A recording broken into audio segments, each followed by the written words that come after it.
I'm going. Yep, be right over. These surveillance devices allow me to monitor you constantly. Please ignore them.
Not today.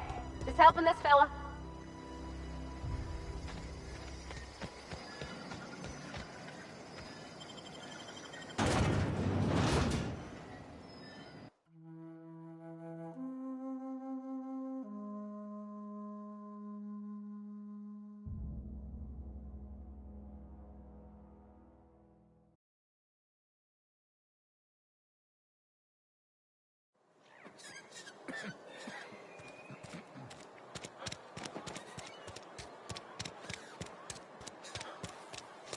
You're not a big drinker, are you? We'll get you mostly drunk at half... Coming right up.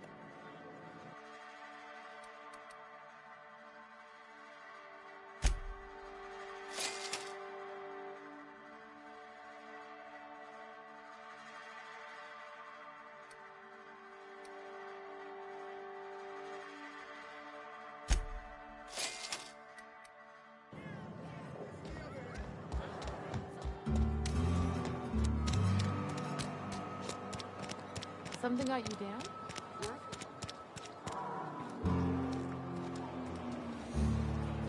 I've always felt weird in here. It's too clean.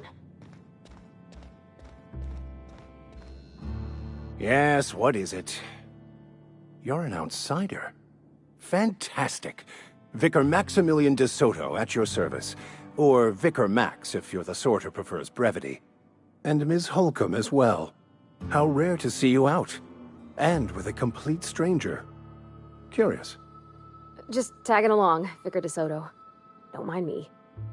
I so rarely get new people to talk to. Name your poison, anything at all. Spiritual counseling? This season's tossball predictions? The quickest way out of town?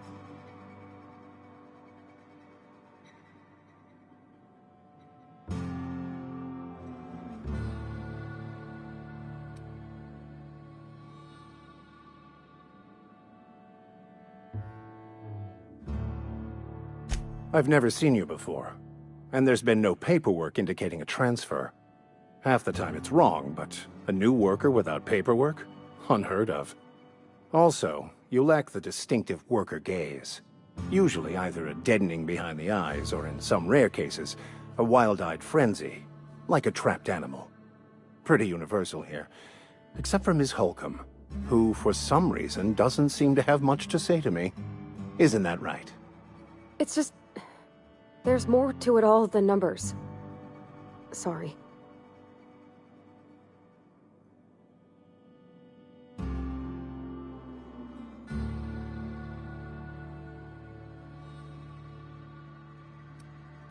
I'm simply bemoaning the level of spiritual awareness in this town.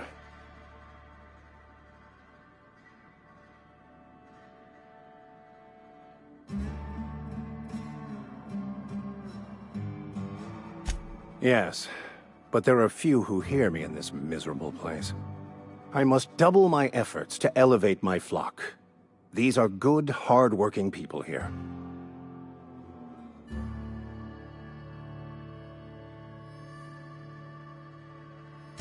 Yes, and thank you for pointing it out.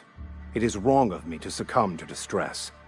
This place could be so much more, and I will continue in my quest to make it so.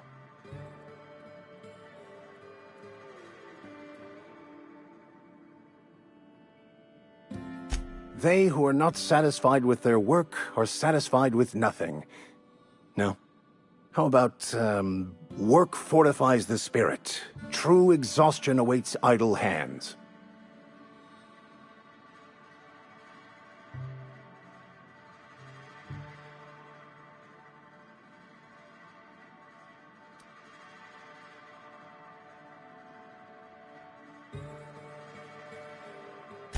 Selling? No. It is free for all who seek it. I'm sorry you don't find these tried and true words of wisdom to your liking.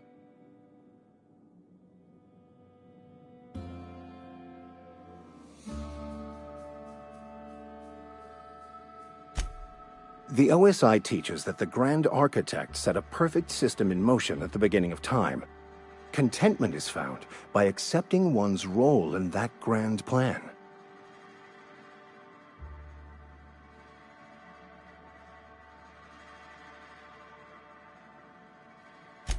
The Order of Scientific Inquiry, also known as scientism to the layperson.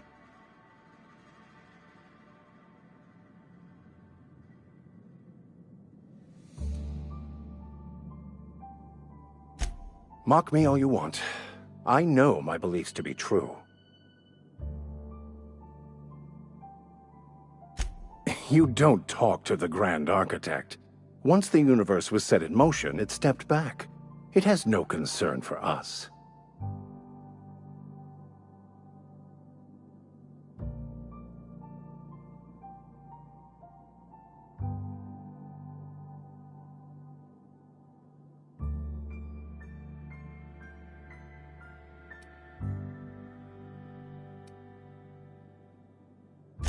We will eventually decode the plan and all its intricacies.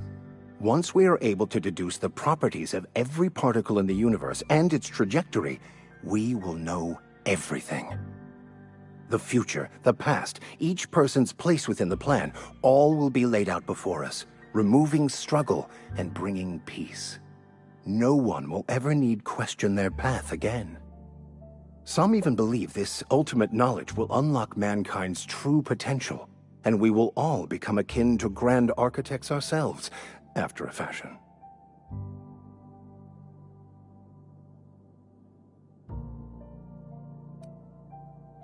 Well, first there's the matter of the secret blood rites and animal sacrifices. I'm kidding. Seriously, though, to truly understand the metaphysics involved takes years of study and contemplation.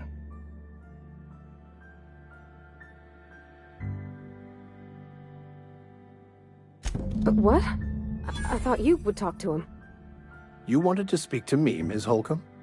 Every time I've tried to engage you in conversation, you look at the floor, answer in single words, and slink away. I can't imagine what would be so grave as to drive her to my mission. What has Mr. Thompson asked you to do?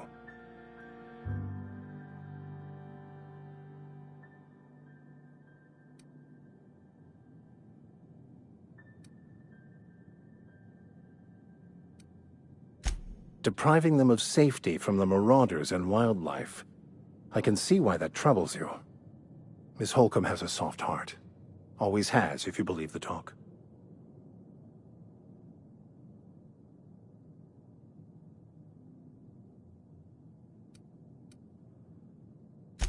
Assuming your goal is to save as many as possible, then you should bring everyone together. Send the power to Edgewater and convince the deserters to return to the fold.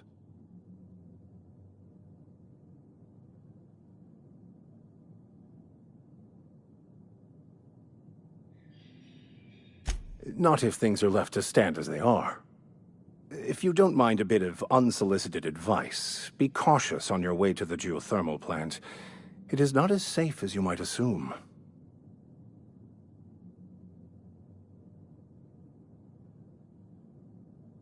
One of the reasons I transferred here was to fulfill my duty in hunting down banned heretical texts.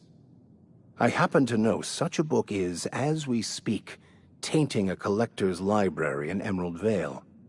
However, the collector's residence lies outside the town's walls. My retrieval efforts have been thwarted by marauders who have overrun the property.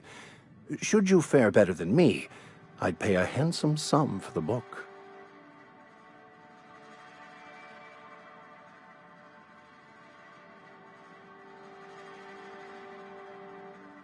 It's a handwritten journal, a faded blue cover with the name M'Bakono handwritten in the lower corner. I'll mark where I saw it on your map. Assuming you're serious?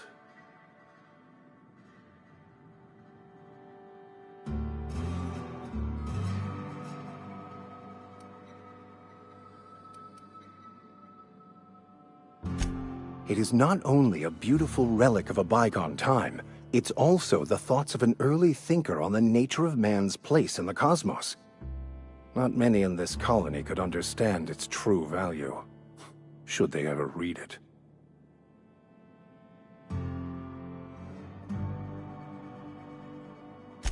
Thank you.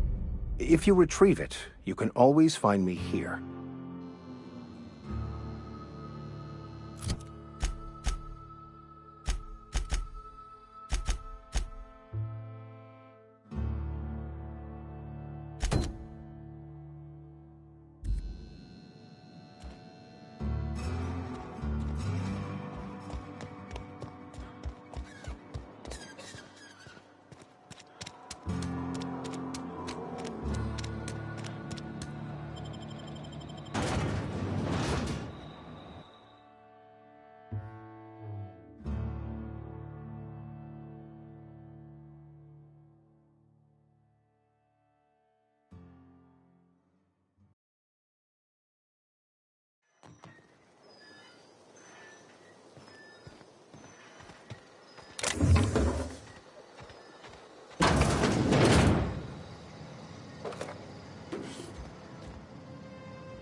Incoming!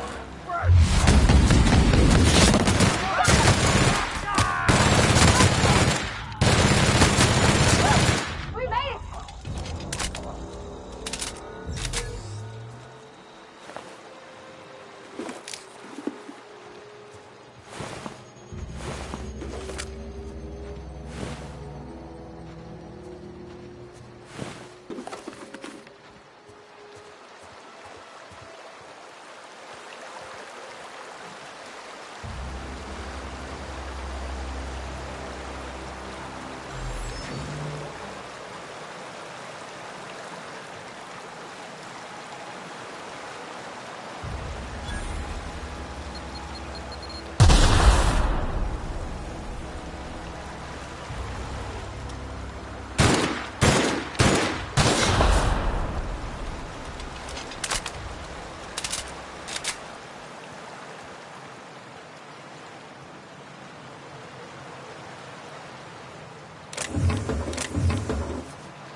Any progress on that matter we discussed?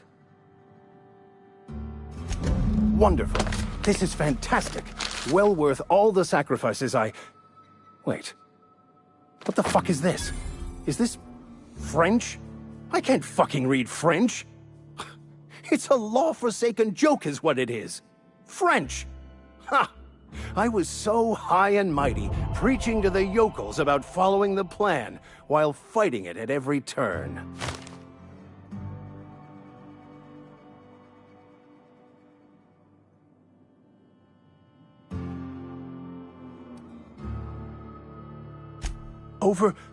Overreacting? Do you have any idea how many years I spent in... No. You couldn't possibly know, could you? I've spent my life searching for the keys to unlocking the secrets of the universal equation that underlies the plan. I had hoped this book held some of those answers. I became so desperate, I even got myself assigned to this plague-ridden backwater to find the damn thing. All the time and suffering I've spent. Wasted.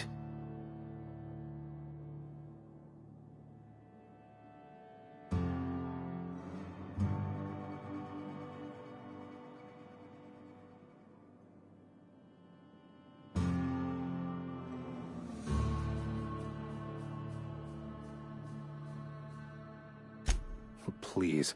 As if my life should have no greater meaning than proselytizing to a bunch of feeble-minded wretches. Nothing could be more excruciating than discussing the true nature of reality with people who have no interest beyond their next Aetherwave program. But that's neither here nor there. What I need to do now is to find a translator, obviously. But to do that, I'll first need to secure transport. You have a ship. Perhaps I could make myself of use to your crew.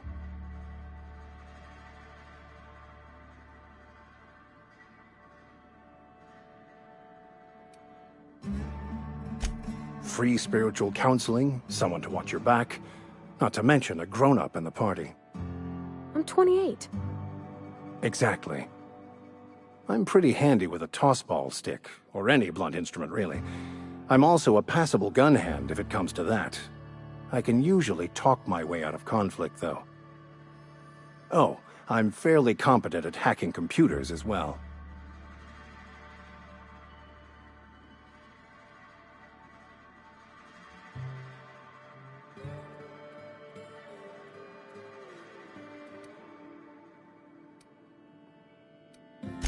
Well, understanding computers is, though I admit I took it further than most.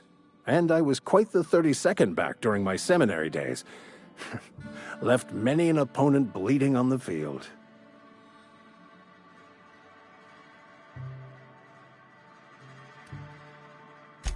Of course. I'm a vicar who is dedicated to his calling. More dedicated than any other you'll find in this colony. I joined the OSI to help decipher the grand plan. But instead, I ended up the vicar in a prison due to ignorance and politics. Then I came here. Satisfied?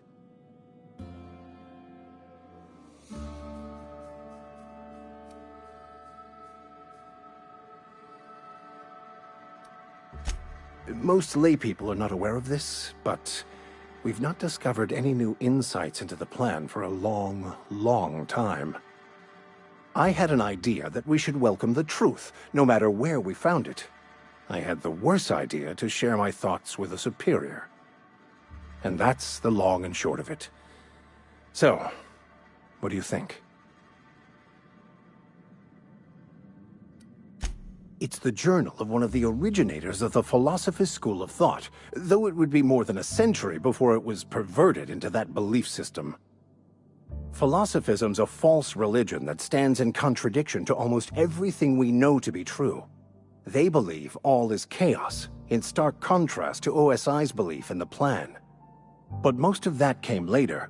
Bokonu had some interesting theories about man's perception of reality that I thought could be applied to our attempts to decipher the plan.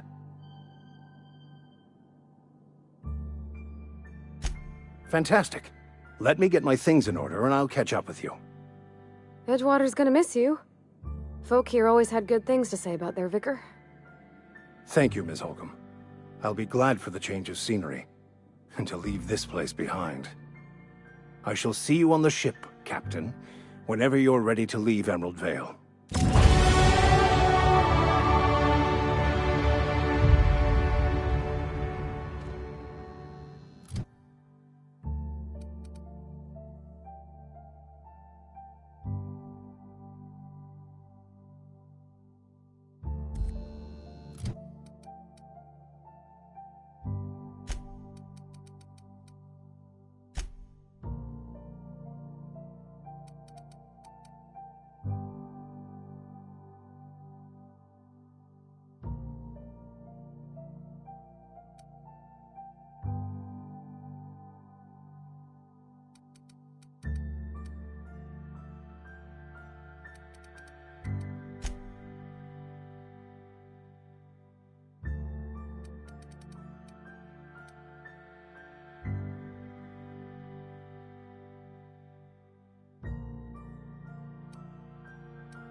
don't know anybody who ever came out this far.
That was quick.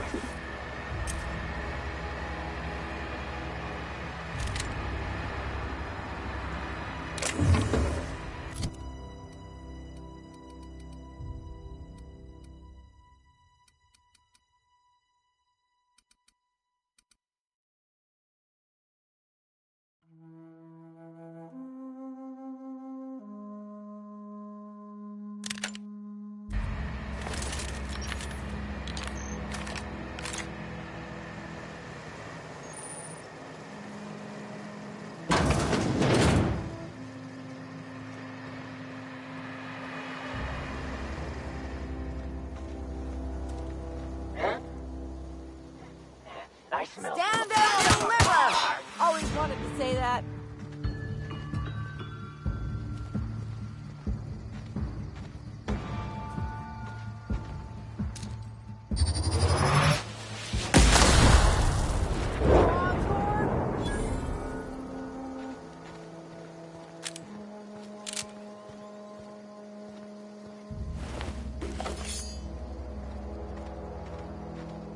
Wow. You crossed them all off, like some sort of heroic accountant running down a list.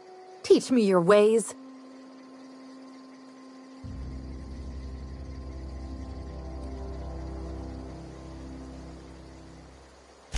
Oh, well that's a shame.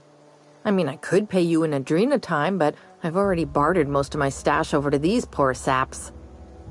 You, on the other hand, you were a sight to behold. If I had half your skills, I'd be the greatest outlaw the coast has ever seen.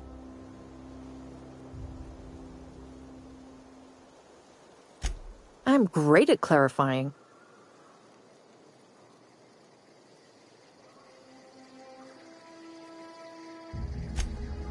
No. I insinuated myself into their company, see?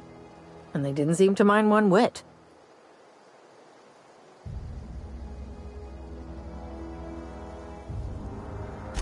I may have bartered them a few boxes of Adrena time, but yeah, I'm sure that's got nothing to do with it.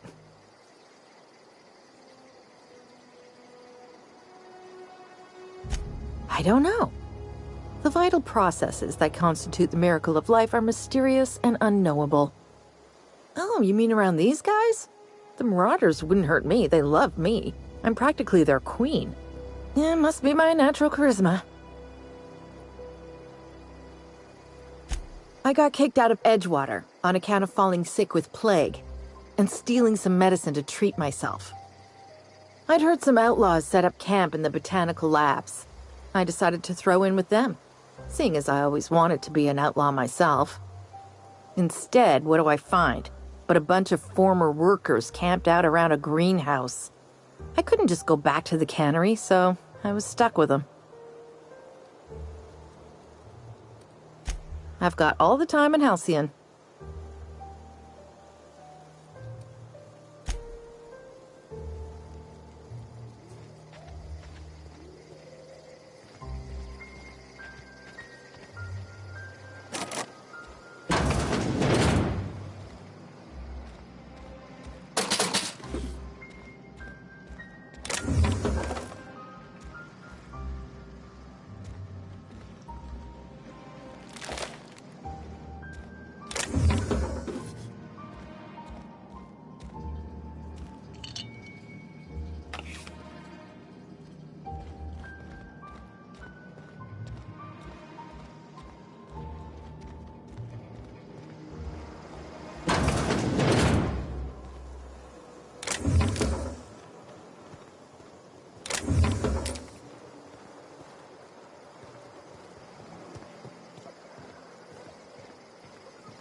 Move along, stranger.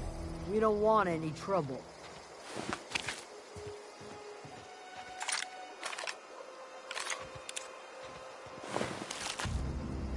I don't know you. Whatever you're looking for, it ain't here. Move along.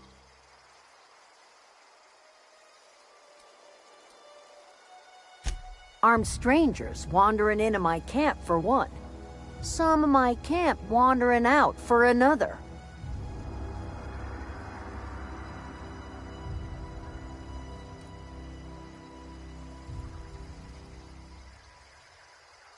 Got anything in you besides questions? No, I'm sorry. That was unworthy of me. Lady named Zoe went missing some nights ago. Just up and vanished without a trace. Now I'm pacing around wondering if marauders got to her.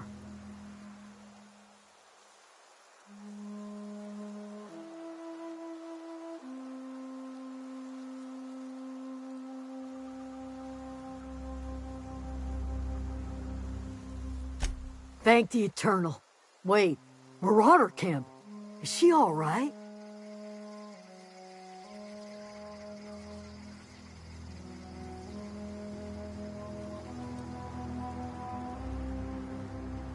Queen of the Marauders, huh?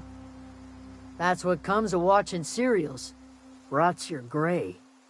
If you could bring her home, I'd be obliged. And if you could cross off some Marauders on the way, I'd be much obliged.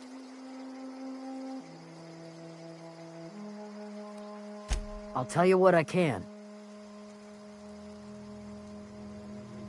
Well, enough to know we never got on. Zoe and Stefan were close. If anybody knows the workings of her mind, he does.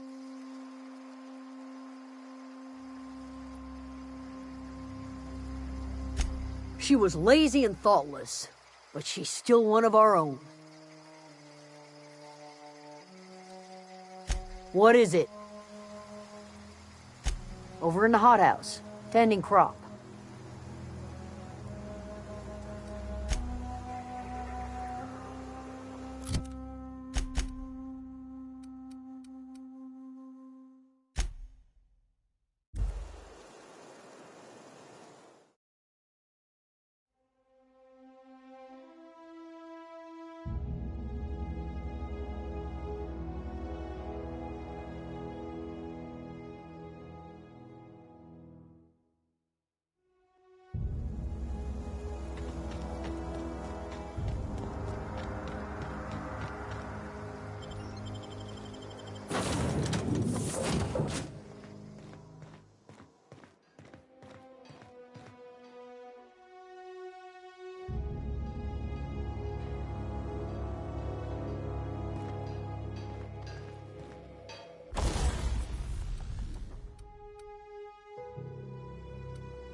You hungry?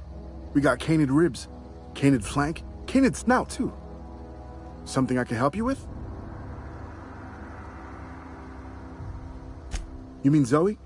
Yeah, we were pretty close. Not like her to go loping off.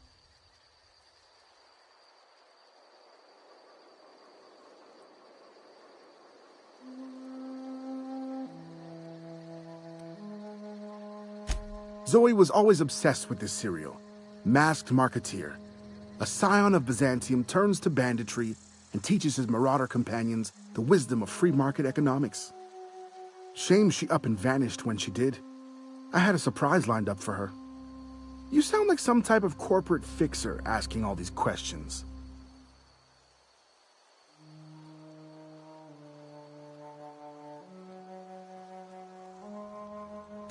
The other day, I got my hands on a genuine copy of the latest Masked Marketeer. I was gonna surprise Zoe with it, but she was gone the next day. Not much of a chance, no. Mind if I ask why you're interested?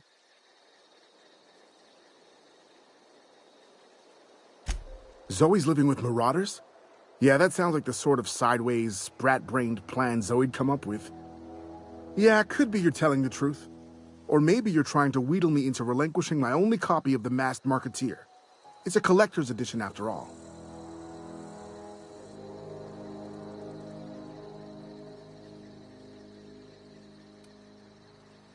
Yeah, you're probably right. A true fan would have displayed a gleam in their eye upon hearing the words collector's edition. Here you go, latest copy of the Masked Marketeer. Tell Zoe we're all waiting on her. I'll help if I can. Zoe and I were gonna watch the serials, as is our custom. She never turned up. I looked around, but she was nowhere to be found. Can't say I recall Zoe ever acting strange. Well, except for her habit of writing things down on scraps of paper. She called it journaling, but I think it's just plain odd.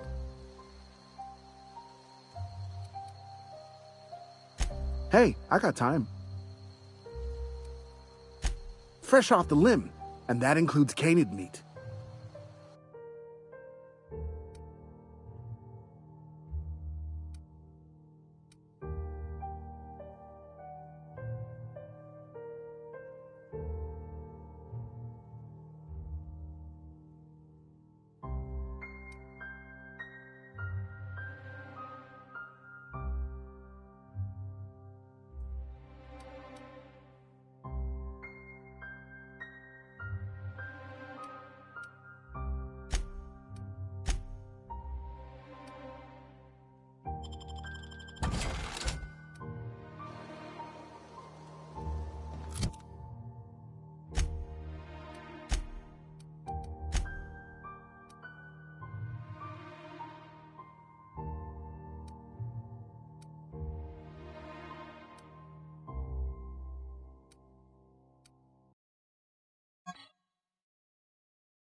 what I wouldn't do for a Wentworth.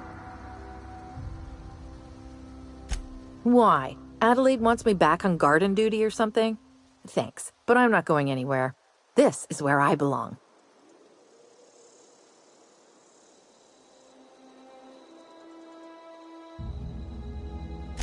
So, you tracked me down just to gab about the mass marketeer? I am impressed.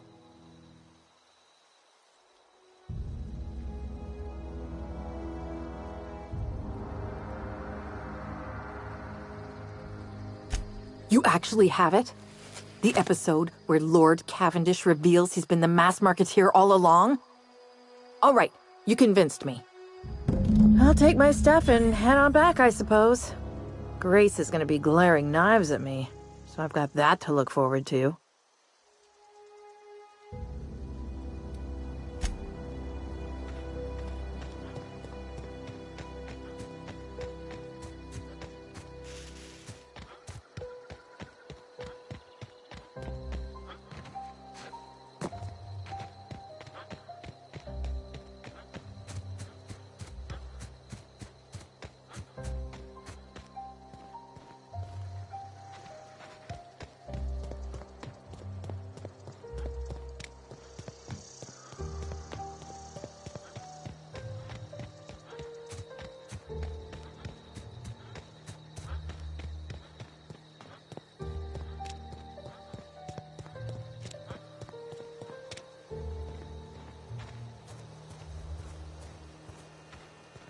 What is it?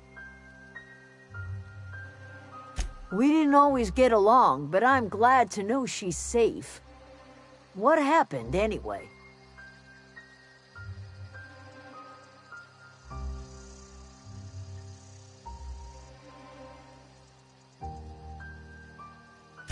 Zoe joined up with a band of marauders.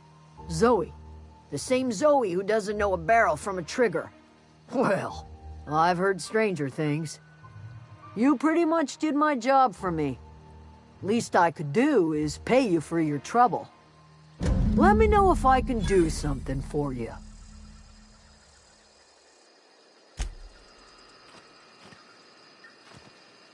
I don't know what you did to talk some sense into Zoe, but I appreciate it.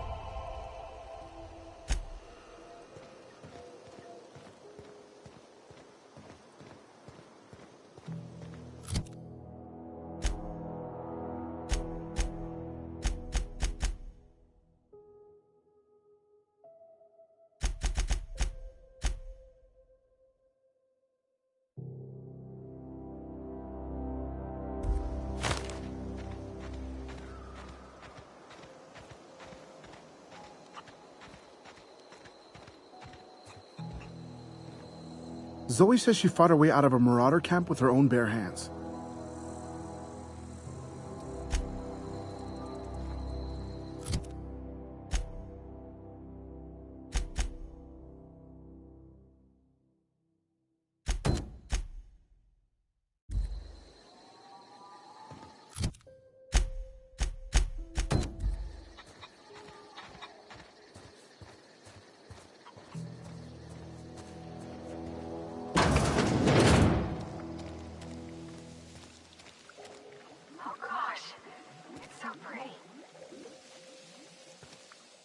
Where are we headed?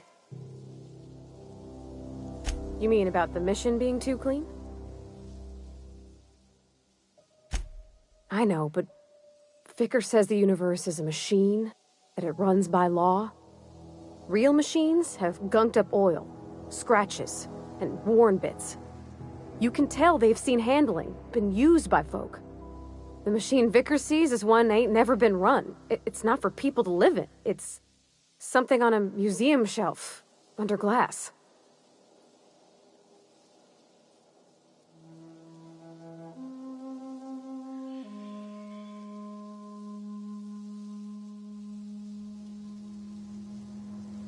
Fixing the universe is a job for somebody way better than the likes of me.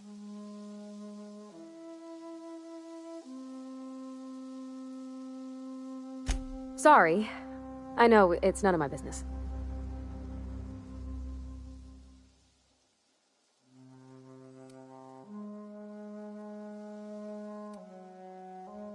It's not like I think it a failing, mind. It's just I live right across the road.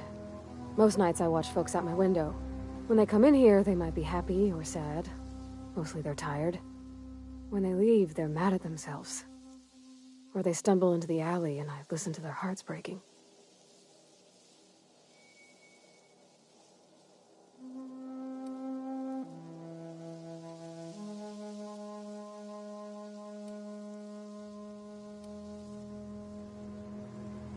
Maybe so, but we don't think on it that way.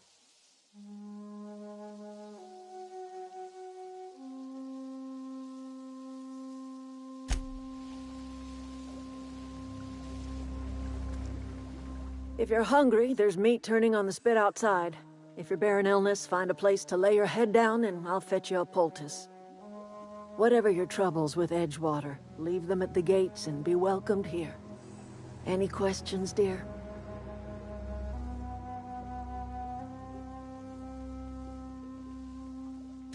I have been called that, among other things. Green Thumb, grandmother, the strange old lady who keeps flowers. But yes, Adelaide will do just fine.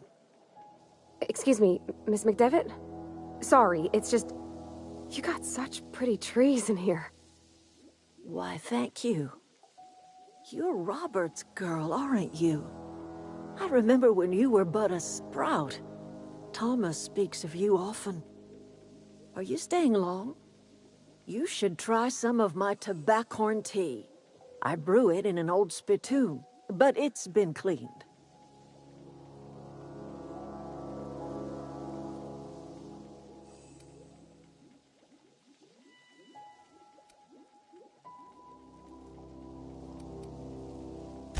A home for anyone who's ever turned their backs on Edgewater.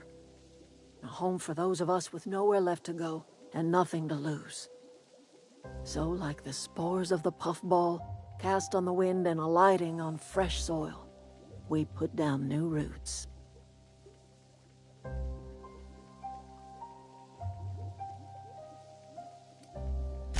Terrible to those of us accustomed to the comforts of a civilized life.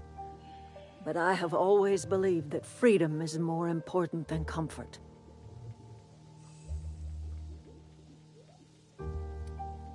No, dear.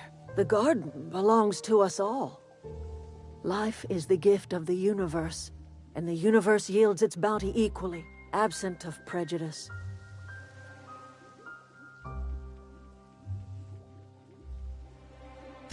The soil around the Vale went sour years ago, but I found a way to sweeten it back up.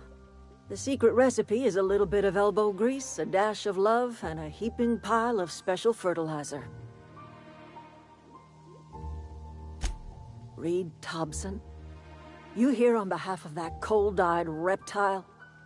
Let's hear it. What's Reed's idea of peace, then?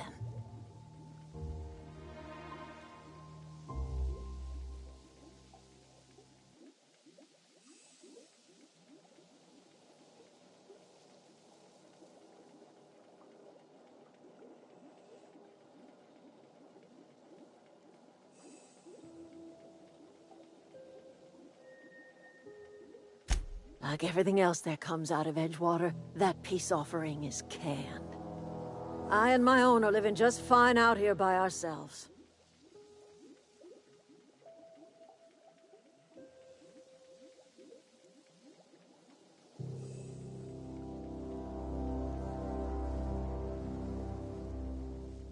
He would do such a thing. The question is, why would you agree to his plans?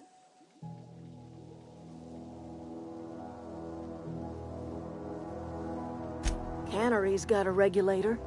You want ship parts, you ought to rip them out of the cannery's guts and leave us be.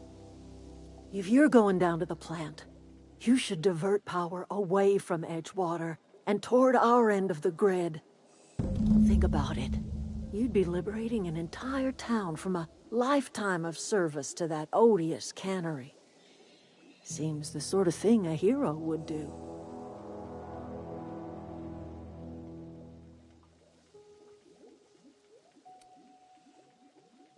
You've seen that miserable excuse for a town with your own lamps. Hollowed out workers laboring their lives away at the cannery, living off whatever scraps Spacer's choice throws them. You know that's true, don't you, Ms. Holcomb? Your father died of overwork. His heart gave out. He was tired all the time, sure, but he was old, ma'am, and he raised me all by his lonesome. Look what they did to this child. Lost her family to the company, and still she defends them.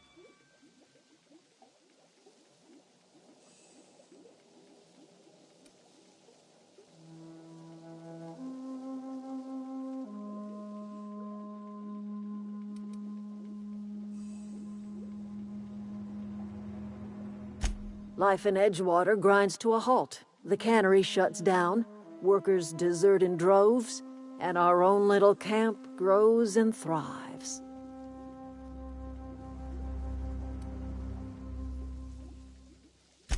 You bring power to Reed's town and you'll be killing us. Reed knows it. He's counting on it.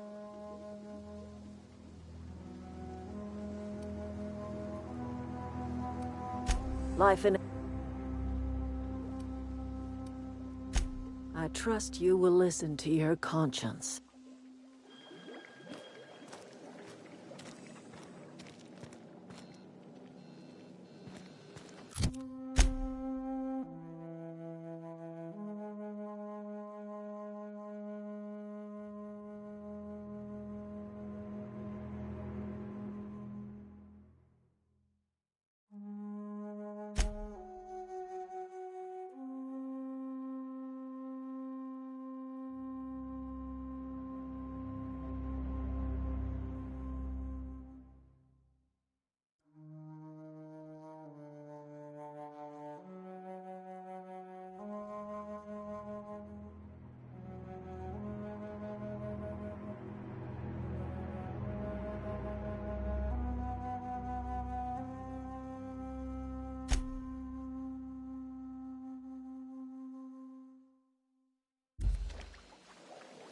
Something you need?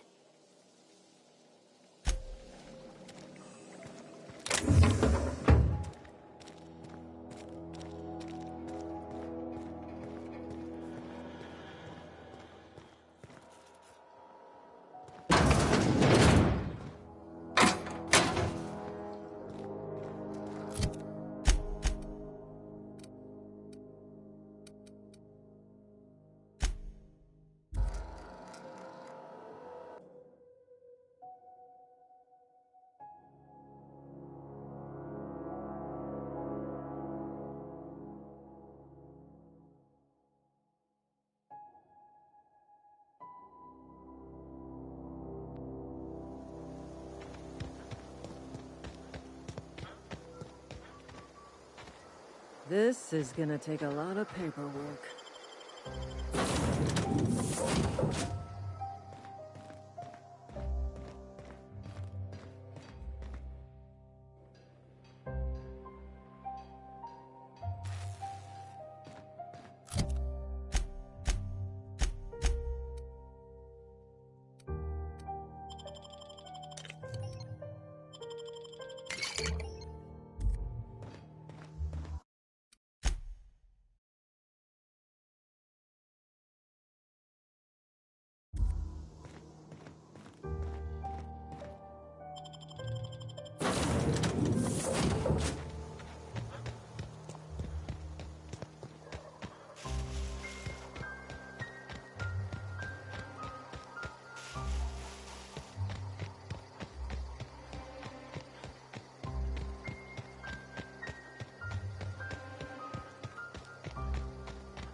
not real. You're not real.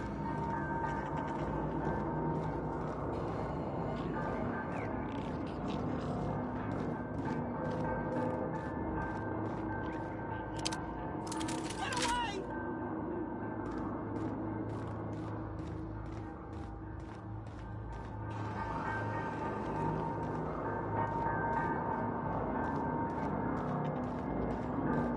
You're not real. You're not real.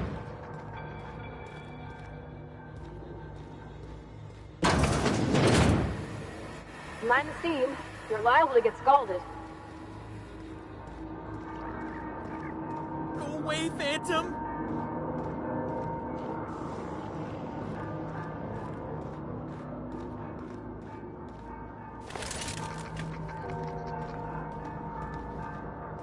Go away, Phantom!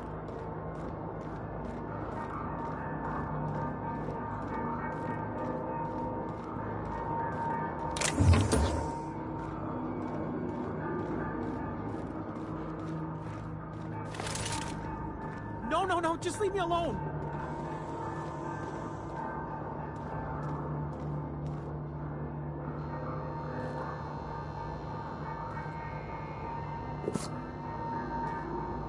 No, no, no, just leave me alone!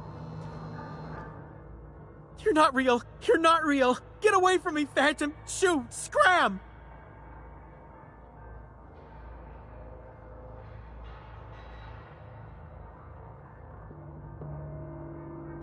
You can talk? The Phantom's never talked before. Well, I knew I shouldn't have eaten that sprat raw. See? See, Higgins? This is why you must always boil your sprats before ingesting.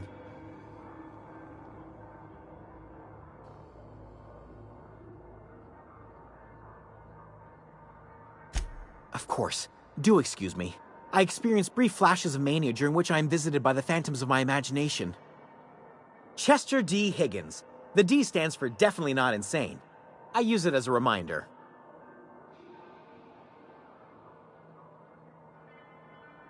Oh, Higgins has been many things over the years. Sprat Wrangler, Saltuna Critic, Aetherwave Personality, Chairman of the Board, Galactic Defender, Sisty Pig Tycoon. I've come a long way for someone who started off as a simple engineer right here in this plant.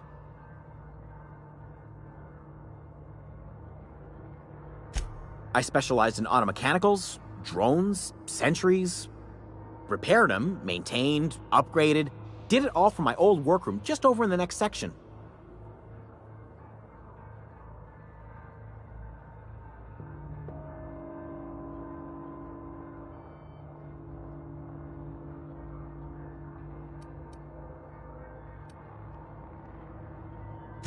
Mechanicals lost their bolts, opened fire on anything that moved. It was pandemonium. I was on cleaning duty at the time. My old boss had me scrubbing pipes when the killing started. So, as usual, I missed out.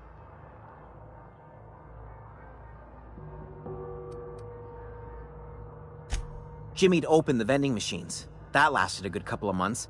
Eventually, I had to resort to more unconventional means of filling my insides.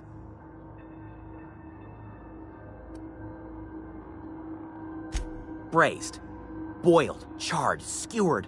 Sprats are good eating, friend. Chock full of brain food. Mechanicals lost their bolts, opened fire on anything that moved. It was pandemonium.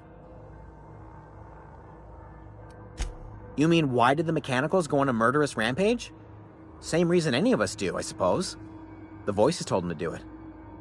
I was on cleaning duty at the time. My old boss had me scrubbing pipes when the killing started. So, as usual, I missed out. Look, I don't want to fall into any trouble with the mechanicals.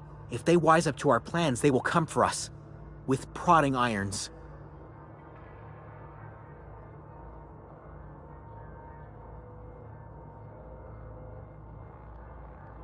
You know, you remind me of myself back when I was an intergalactic adventurer. I discovered a flaw. Their hostility levels were hardwired to maximum. There's no changing that, but you could rewrite their targeting protocol so they attack each other instead.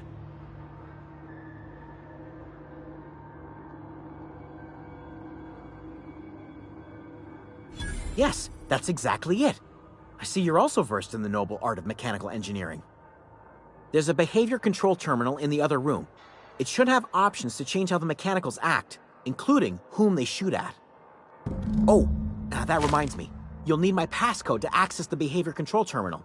Here, let me just write it down for you.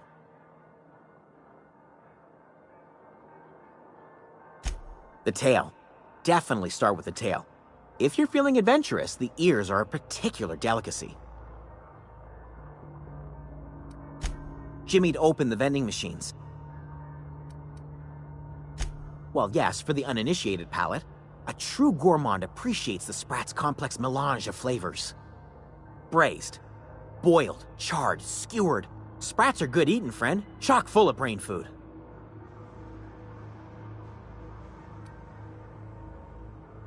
I special.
What's eating you?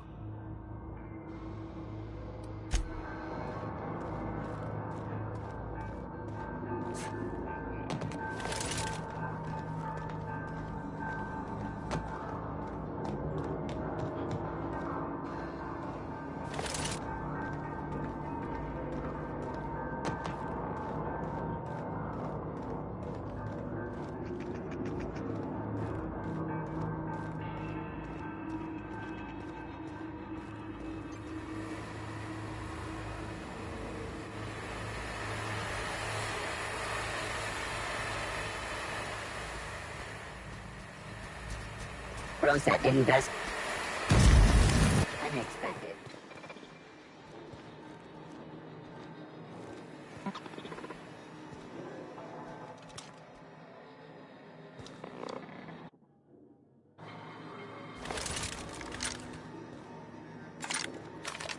Sweeping the area. Incoming! Don't mess with him. You got him!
searching for unauthorized persons.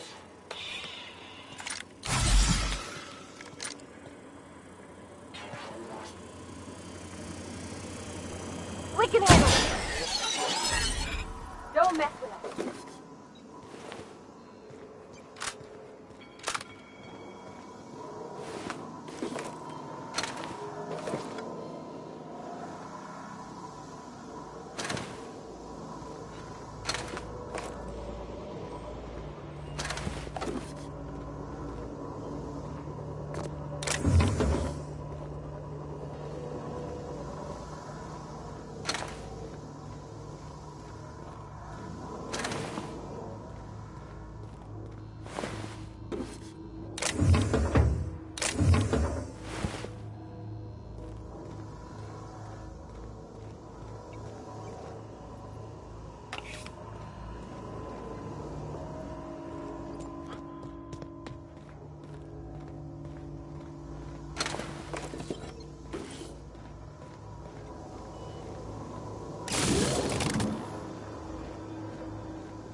Once we do this, there's no going back.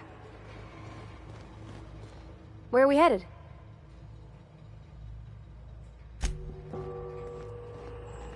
Hey, mister? Look, I know you want your power regulator and all, but I just gotta ask you. Do you understand what you're about to do?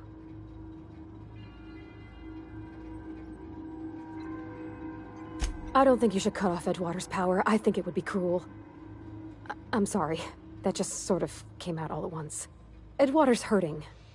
We've been losing workers year after year, and corporate hardly ever sends replacements. There's barely enough Saltuna to fill our bellies anymore. But the town's got some good people in it. Decent, hard-working folk just living their lives the only way they know how. They don't deserve to be punished.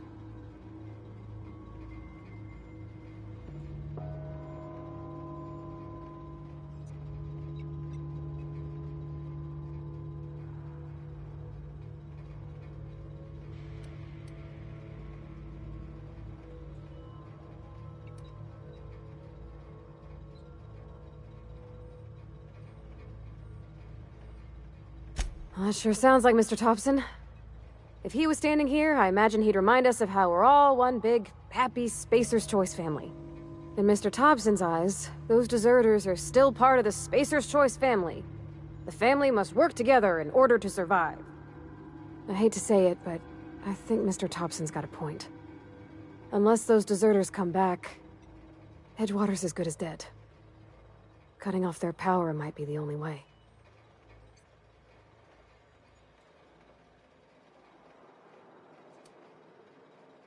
Miss McDevitt's built something beautiful. Somehow, she's talked the ground into giving life again. It's plain to see she's made the Vale a better place. Fed the hungry, tended the sick. Gave a home to those that had none. But Miss McDevitt delights in Edgewater's suffering. She wants to hurt the town. Do you really want to be party to that kind of hatred? Sorry, I didn't mean to babble on like that. I felt like I had to say something.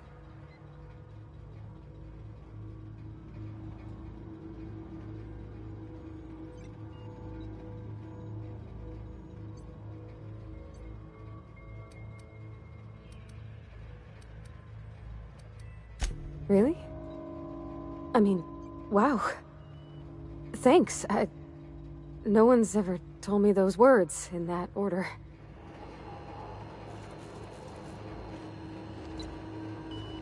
Yeah, huh?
I think you did the rightest thing you could sending the power back to Edgewater. A lot of people would have suffered otherwise.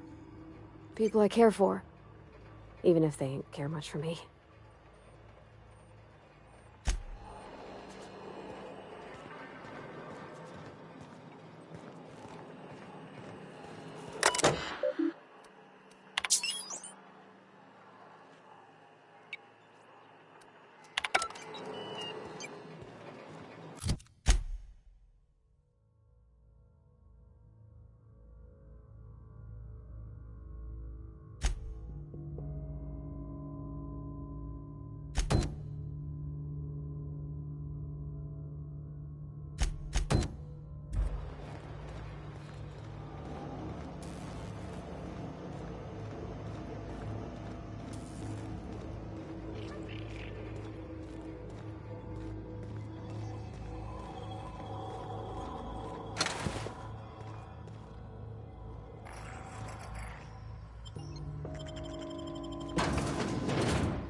Home is where the heart is. Marauders took that saying a little too literally. Oh, that's Thomas. He used to follow me around before he left the cannery. Yeah, huh?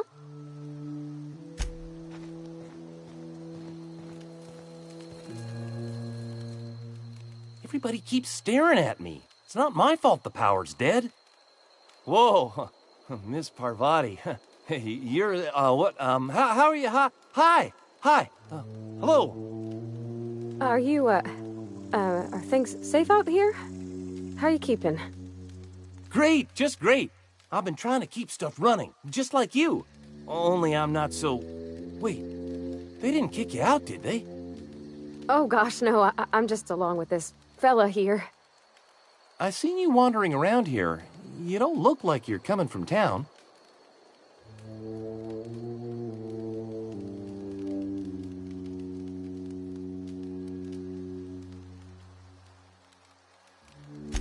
Never heard it phrased in such a way before. I guess we're all trying to get our ships off the ground, ain't we? Sorry, I just wasn't sure if you were from town or if you were one of us. Something's been chewing at me, you see. Fact is, I've been, well, lying. To everybody here. Camp thinks I'm a mechanical genius, but I couldn't fix a busted chair.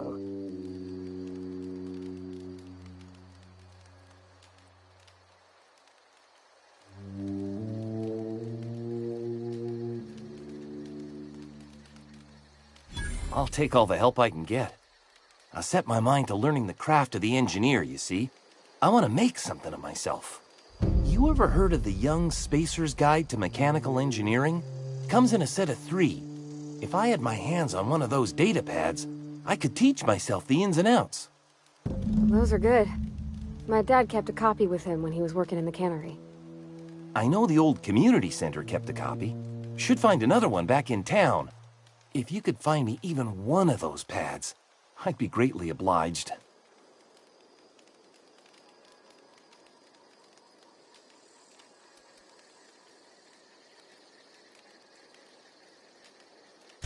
I'll pay you for every pad you bring me. If, by some miracle, you can bring me the full set, I'll give you something pretty I've been saving for a lucky day.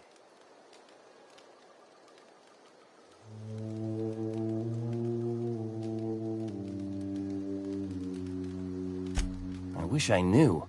I wagered the town had the full set once upon a time. Where the third's gone, I can't say.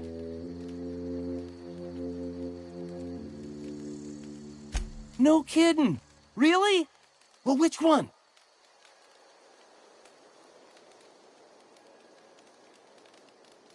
Look at that! Building a computing machine out of Spectrum potatoes, a primer. I'm just glad it survived all these years. I appreciate you going through all that trouble.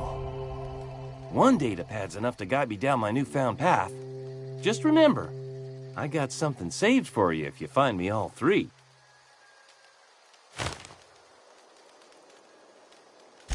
Well, don't keep me in suspense.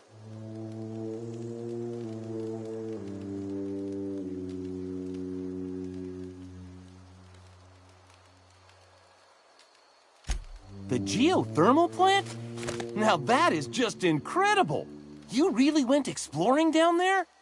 Adelaide always told us it was swarming with hostile mechanicals. 2 whole data pads? Be still my beating heart. Oh, almost forgot your payment. What's on your mind? Couple months.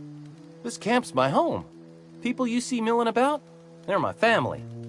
At least I think of them that way. I owe them my life. Would have died in the wilderness if they hadn't chanced upon me, starving and delirious. We all left the cannery for one reason or another. Me? I was let go, mostly on account of my incompetence. I mean, I was incompetent. I couldn't even survive on my own. Grace found me, Adelaide took me in, I've been on my feet ever since. You weren't incompetent. You just didn't fit the cannery. Not like here. This place had a U-shaped hole and Now it doesn't. You could stay, you know. Here. I'd be happy to... I mean, we could really use... oh, this isn't coming out right. If you want, Adelaide would make a place for you.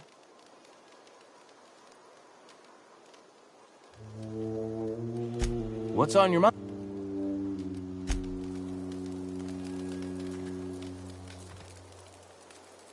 I don't know how much longer we'll last without power. I don't know how much longer we'll last without power. Marauders can't see us in the dark. Wild canids, on the other hand.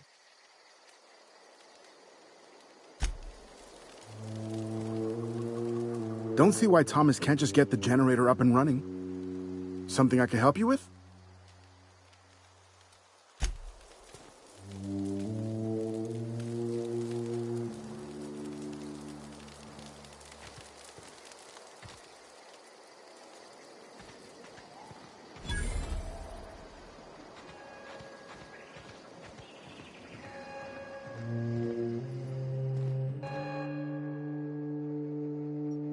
That's the thing about growing old.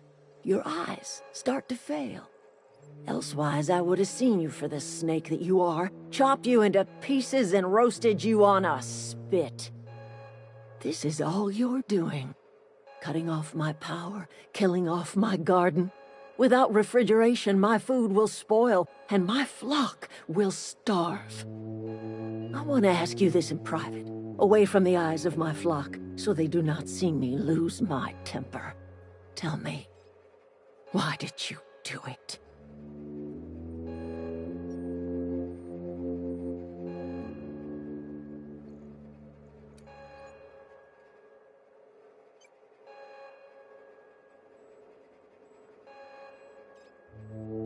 You killed my garden, destroyed my community, sentenced my flock to a lifetime of slavery in Edgewater for a power regulator. Well, shit, I wish it was personal.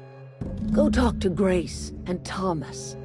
Look them in the eye and tell them their life here is over, and the only thing left to do is go back to Edgewater.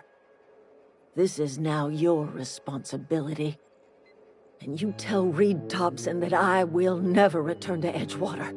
I would rather die among my flowers than live under his management.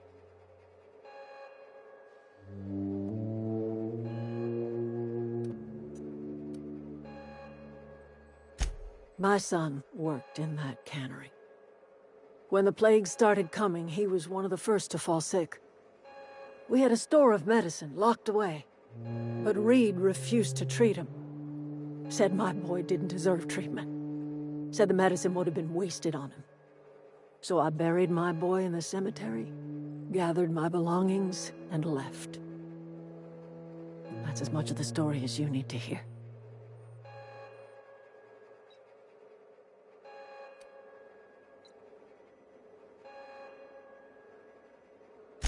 As long as Reed is still in Edgewater, I will not return. Those are my terms. You offering to cross Reed off, huh? This some sort of twisted reparation for what you've done? Or you just looking for a chance to sow some chaos? Kill Reed if you must, or talk him into leaving if you can. He and I are not sharing the same four walls together.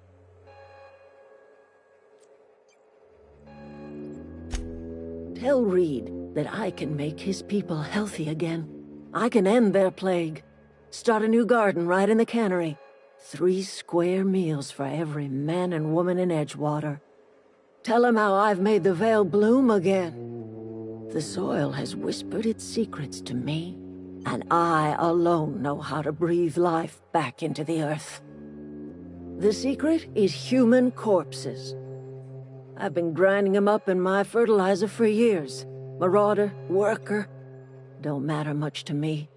The human body is rich with nutrients.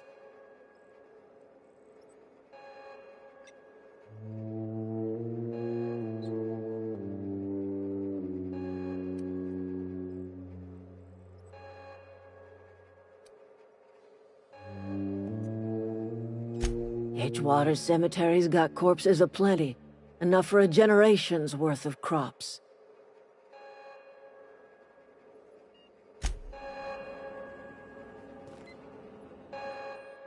Look at that. The snake's come back.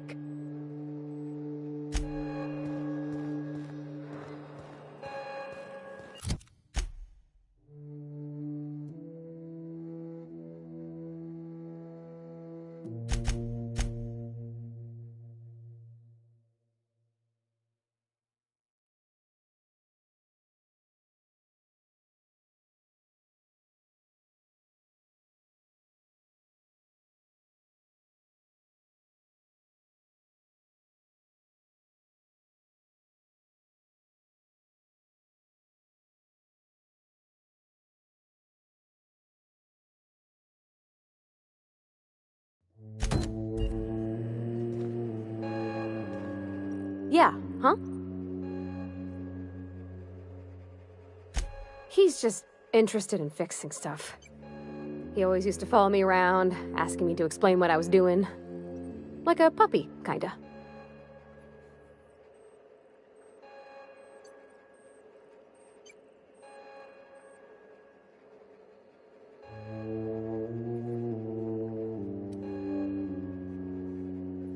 He never told me a word to that effect. And since he didn't, I didn't have to say nothing about feeling different. And nothing had to get weird. If he wants to learn about engineering, we should help him get those data pads he wants. I'd like to do that for him.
Town's been humming with power. Somebody must have been down in the old plant. Coming right up.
Somebody's been spinning a tale about a lost colony ship.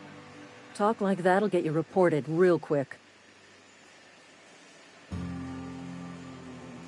Foreman Granger, mind those words don't come out of your mouth unless preceded by yes or right away or thank you. I paid his burial fees, didn't I? Let the dead sleep.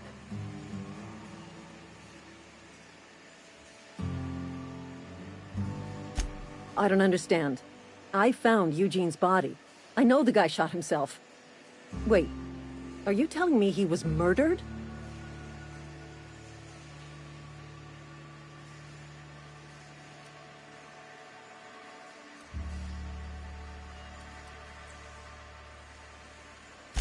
He was plagued?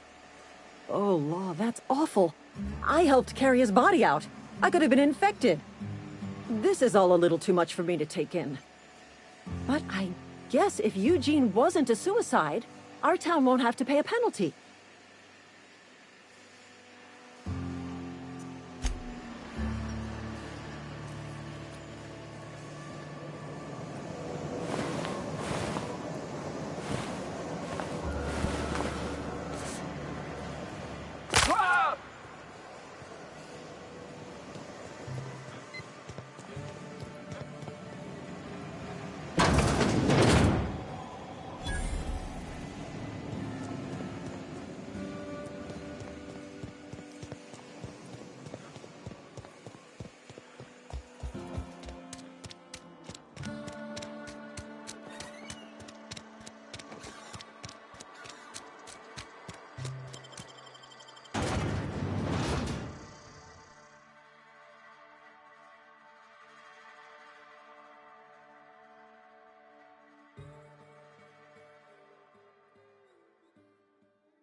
Don't mess with us.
Any luck finding one of those manuals?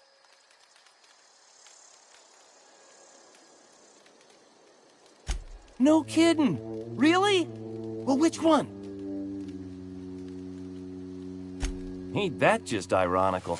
If I'd worked a little longer back at the cannery, I might have found this myself. That's a complete set! All 3 parts! I'm gonna be the greatest engineer Halcyon's ever seen!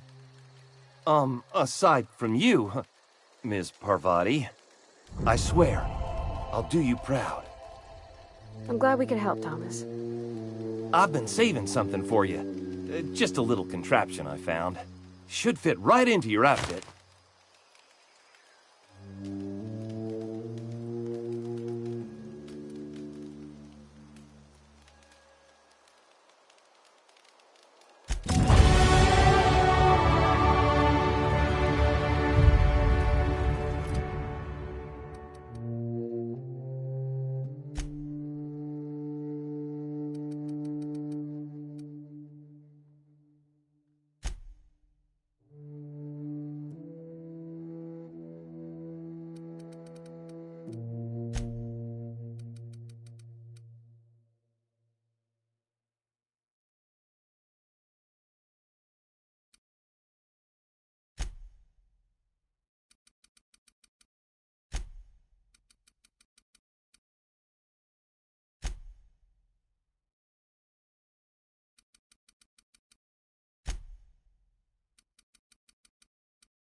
Look at that. The snake.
Here they come!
Something you need?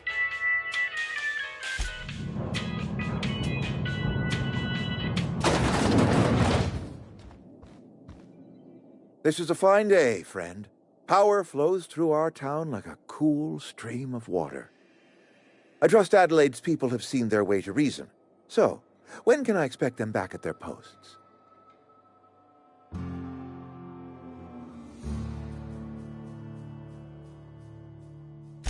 Then we are at an impasse. Stewardship over this town has been entrusted to me by Spacer's Choice. I am not perfect. I have made my share of mistakes, but I have done my best for this town.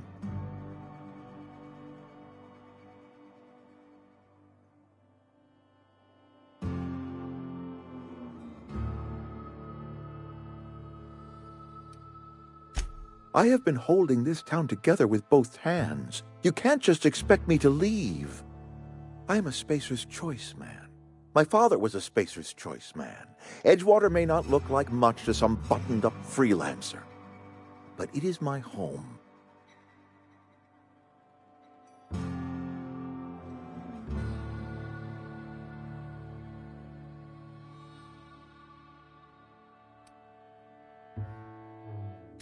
Unless you can demonstrate to me that we are helpless without her, I see no reason why I should stand down.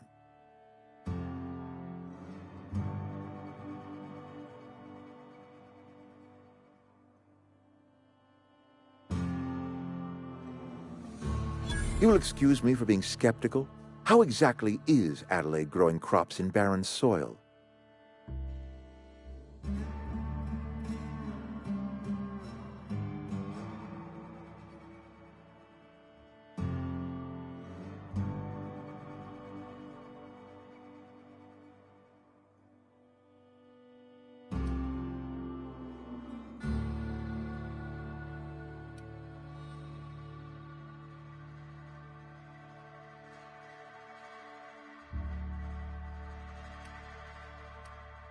If Adelaide's found a way to feed her people and cure the plague, then she deserves this office more than I do.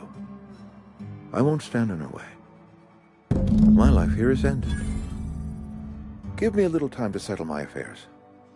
I'm sure Adelaide will be glad to see the back of me.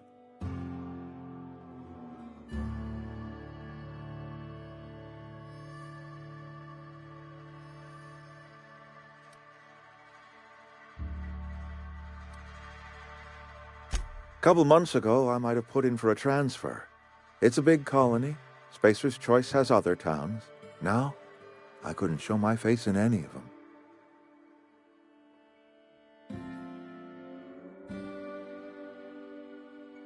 No such thing as an honorable resignation. Suppose I could find a place outside the walls, or put in for early retirement.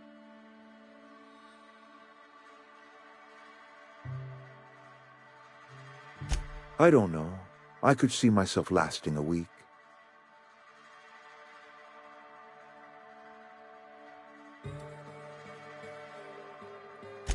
I have always tried to do right by my town. It has never been easy. I do.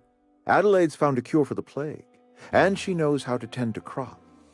She's what this town needs. I already told you I'm leaving. Just give me a little while to collect my thoughts.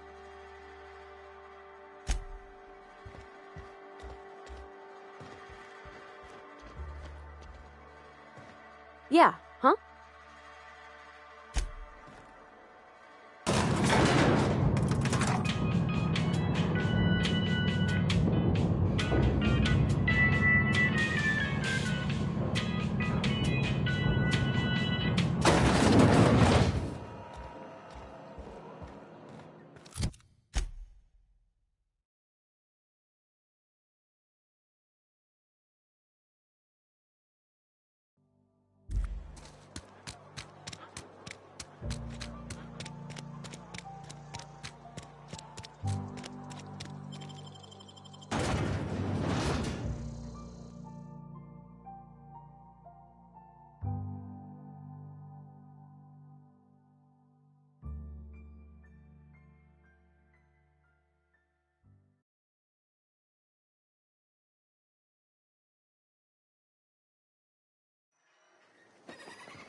Don't mess with us.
Look at that. The snake's come back. I never thought I'd see the day that Reed Thompson abandoned his post. Suppose we all have a breaking point. Suppose it's time our flock made our way back to Edgewater. We must tend to what remains of the town and carry on with our lives as best we may. You're vexing to me, you know? Injuring us with one hand, helping us with the other. Here, I'm giving you something to leave us be. It's a ransom, you understand, not a reward.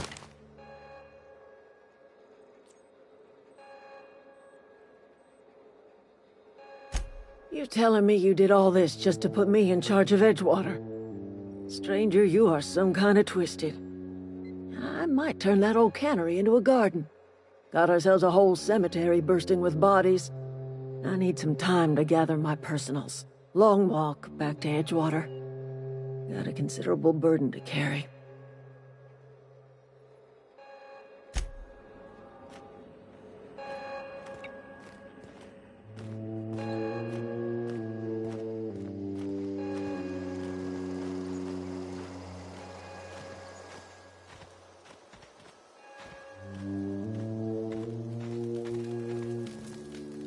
Sorry. I'm just trying to figure out what to do is all.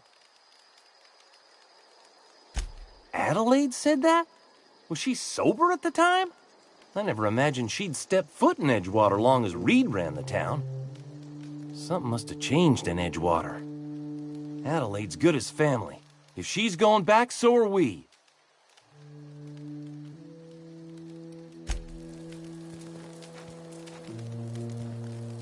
Never liked Reed much. Can't say I'm sorry he's gone. Standing around the campfire is nice and all, until one of us starts singing. Something I can help you with?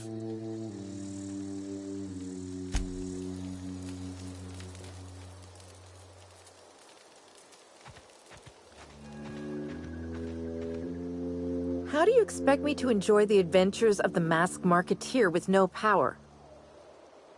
Got the strangest craving for Adrena time.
Is this your ship?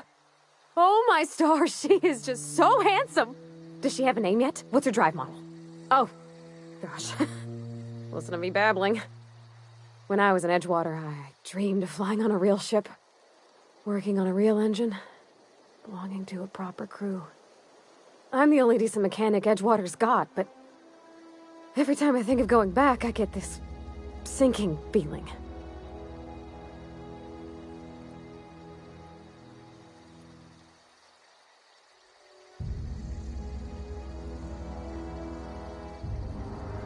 Well, it's kind of you to say that. And you're right. I wasn't happy. I want to ask you something, and you can say no. But can I come with you? I could tend to your engine. I know my G-valves from my catalyzers, and I can keep your ship singing. And if you ever need a pair of eyes watching your back, I can do that too.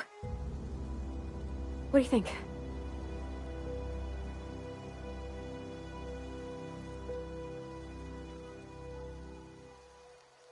Yes! I mean, thanks. You won't regret this, mister. Captain. I can call you Captain now. Ha! I got a captain.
Lovely to see you about, Miss Parvati.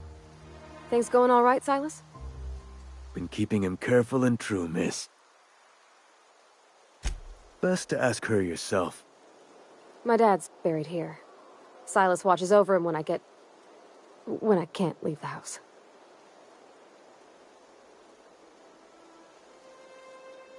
Oh. Well, thanks. Something I can do for you?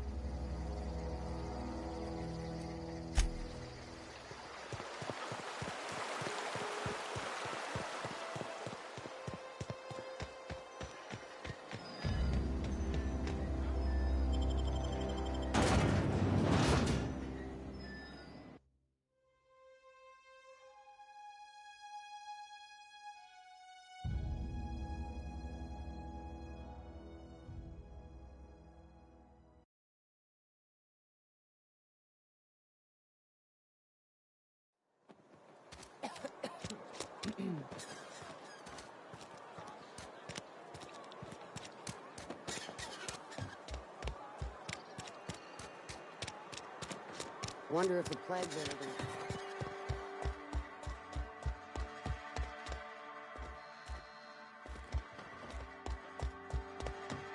Hey there, Mary. Don't see you around here too often. That is all.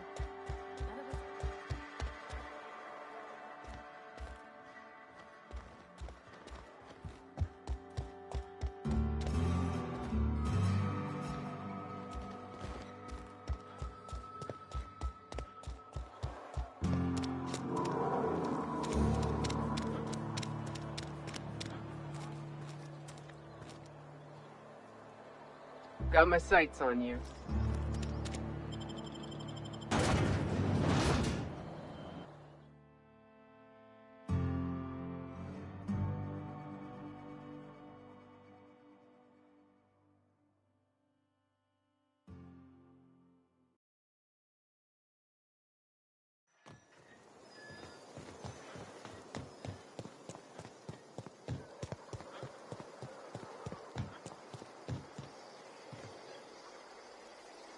Never seen the Vale lit up like this before.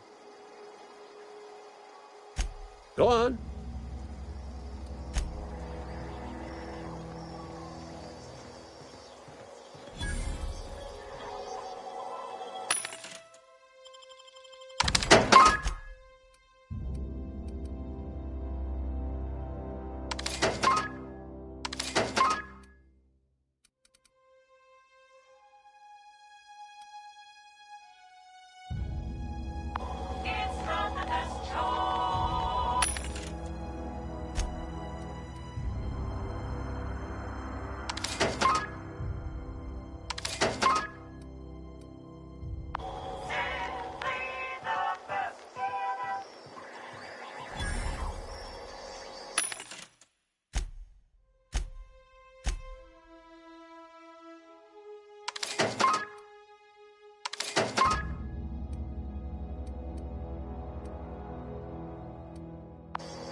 Some sort of freelancer?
I certainly am looking forward to flying on a ship named the Unreliable. I'll just head upstairs and claim a room. Yes, you caught me ruminating again. Guilty as charged. What's occupying your thoughts?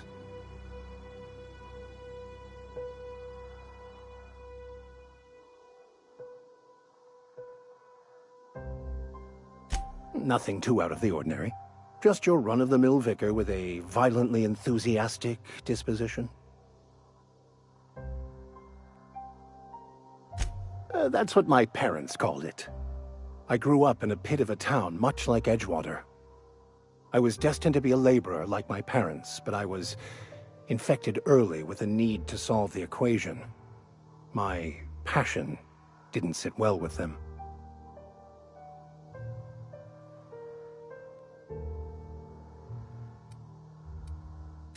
My parents, ironically. They internalized the precepts of scientism like no one I've ever known. They had a pure faith, a faith that brought joy to them regardless of the situation. I envied that. I wanted that peace. I thought if I became a vicar, I could find it. Or at the very least, find out why I lacked it.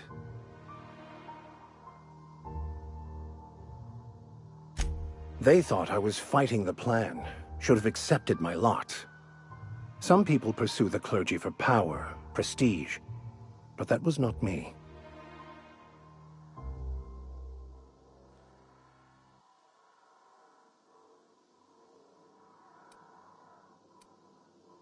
The plan is not one rigid path. There are a variety of multitudes contained within it.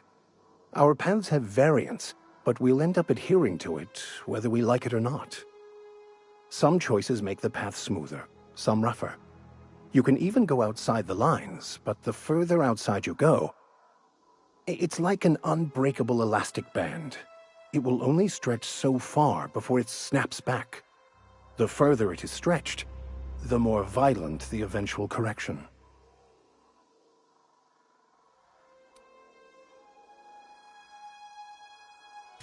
I have run headlong into too many walls in my pursuit of the truth.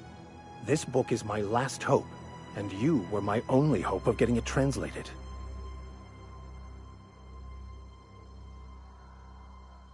What about you? What's your story?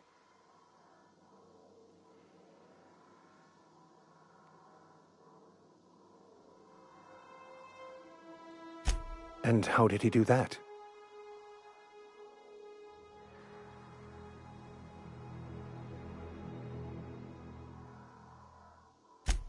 Well, you do seem different than every other colonist. Let's pretend for the moment I believe you. What are you going to do now?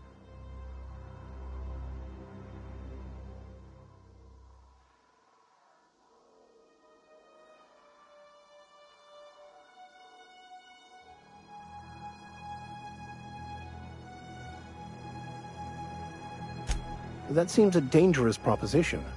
Why risk your life now that it's been returned to you?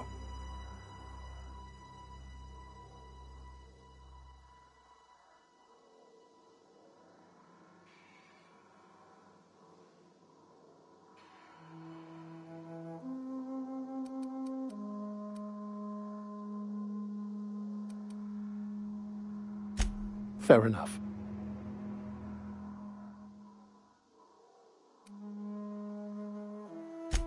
Bokonu, the author, had some interesting theories about man's perception of reality that I thought could be applied to our attempts to decipher the plan. Unfortunately, he was also one of the founders of the Philosophist school of thought, so the book is banned in this colony.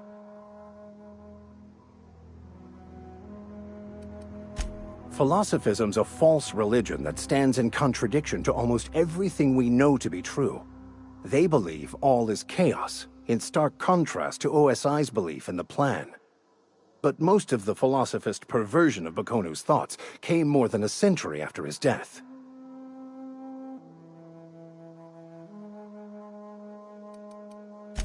I've been thinking on that. There's a former infamous Philosophist scholar who fled Terra 2 some years ago. He's an expert on Bokonu. He's also who told me of the journal's presence in Emerald Vale. If anyone in this colony could translate that book, it would be him.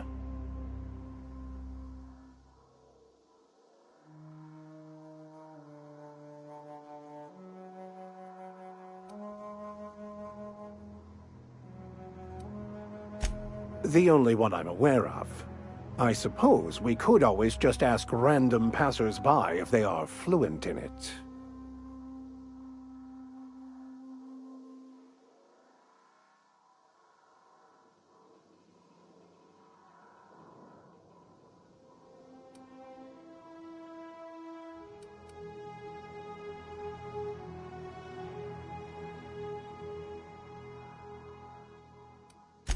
We should start on the Groundbreaker.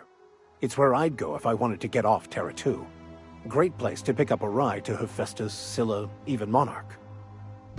All I need is access to a data cartridge from the security terminal. Their easily hackable system keeps a registry of all crew manifests for both arrivals and departures.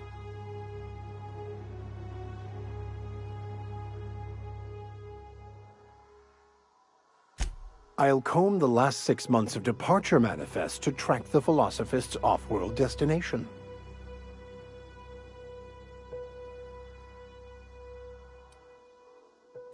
Before I transferred to Edgewater, I had a wealth of time to develop certain, secular skills during my years serving a particular penitentiary flock. I meditated, led sermons, provided guidance to the inmates as needed, of course. I also played prison yard tossball and taught myself a bit about computronic security systems.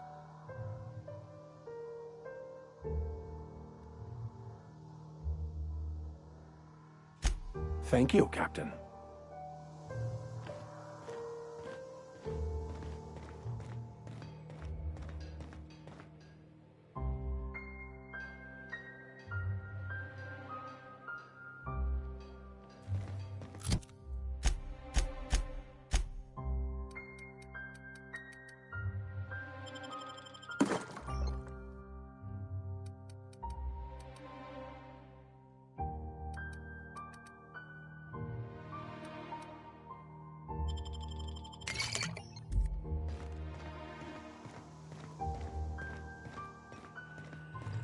Captain, I have detected that Edgewater's power supply is now optimal.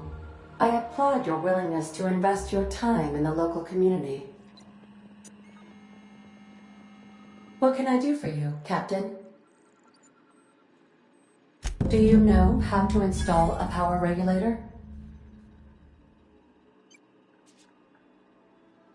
Outstanding, Captain. Your aptitude for engineering will prove invaluable in the event of another catastrophic engine failure. Our engine room is located behind you. Across the cargo bay, up the ladders.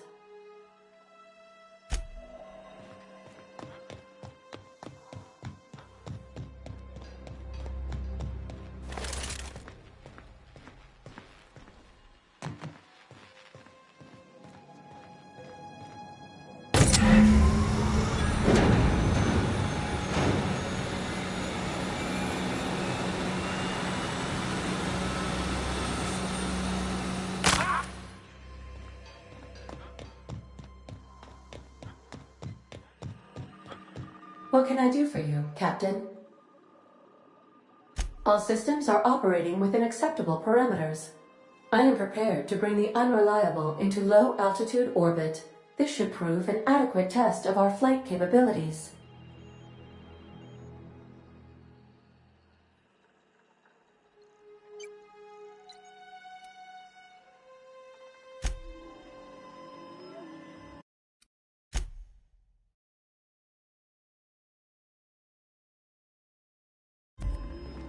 Welcome back, Captain.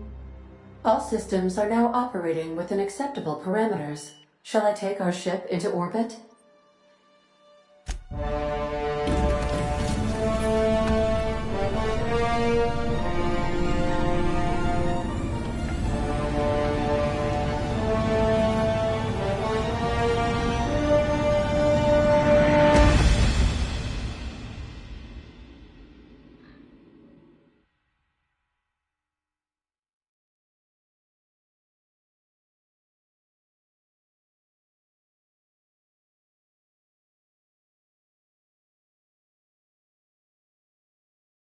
We have received a communication request from Dr. Phineas Wells.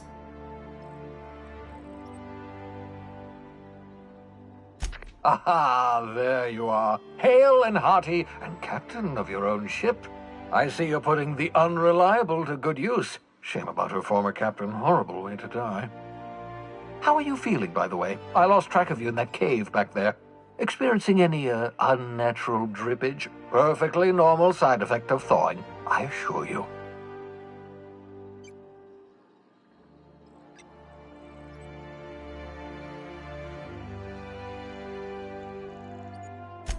What you saw in Emerald Vale is happening all across the colony. Food shortages, lack of supplies, and basic necessities. We're dying. The chairman, the minister, and all their lackeys on the board are to blame. The Hope has some of the brightest minds Earth ever sent us. If we can revive the Hope's colonists, they can help us undo the board's mistakes. They can help us set things right. You need to get to Stellar Bay on Monarch. I have contacts there. They'll help me, help us, find the chemicals to revive your fellow colonists. Gladys Culkelly, lovely woman, runs a cozy little black marketing outfit on the Groundbreaker. She can get you a nav key to land on Stellar Bay.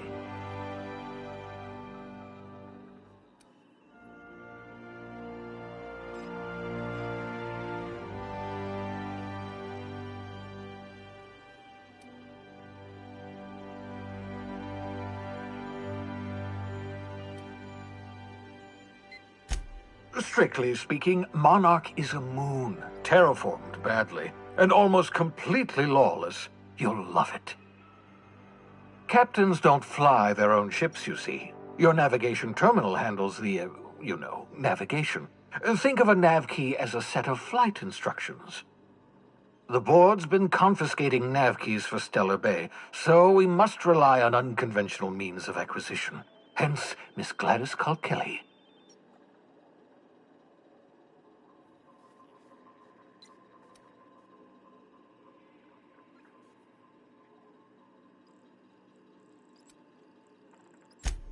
Without a skip drive, good luck. You'll be dead before you make it to the nearest star.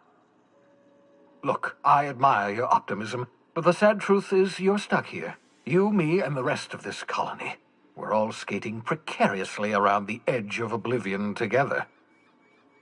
None of us are leaving Halcyon alive, so we may as well make it a better place, and we can start by reviving the Hope.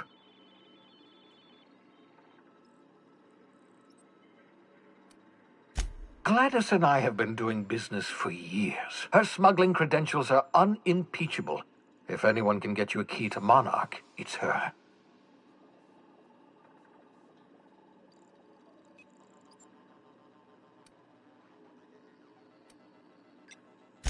Excellent. I'll send her a wireless. Let her know you're coming. By the way, I gave Captain Hawthorne a disguise apparatus of my own design, cutting-edge technology, years ahead of its time. I call it the Holographic Shroud. I'm sure it will prove remarkably useful to you. You'll find it in the captain's quarters.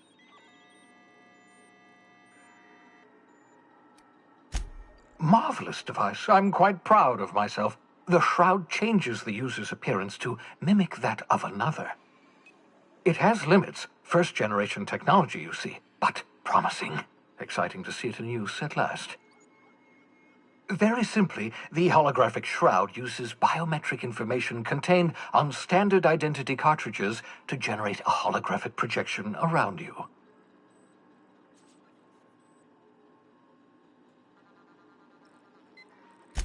Excellent. I'll contact you once you've found a way to get to Stellar Bay. If you have any questions, come see me in my lab. And remember, don't trust the board. They'll try to win you over with promises of wealth and power, but it's a lie. The board's only interested in filling their own pockets. If we don't put a stop to them, they're going to run this colony to the ground. Transmission ended.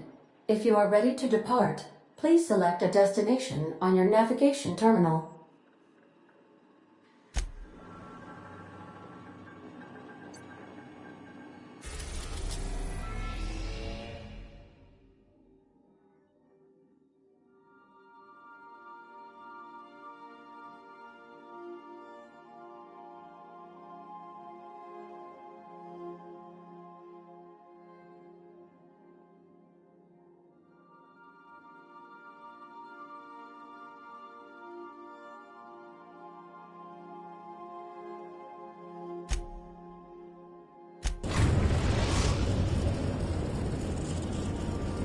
Destination.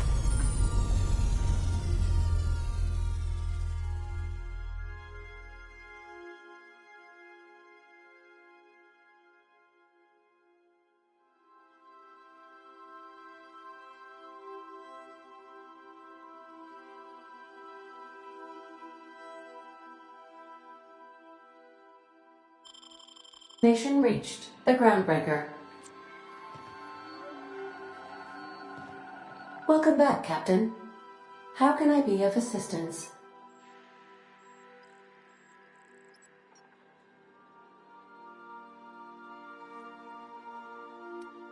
What part of the colony would you like to discuss? We're cleared to dock with the Groundbreaker if that's your desired destination.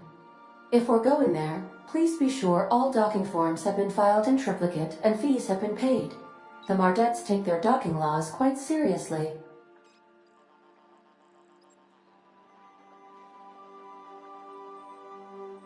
I can, yes. Let me add that to my list of 1,435,498 tasks I am simultaneously executing in order to run our ship.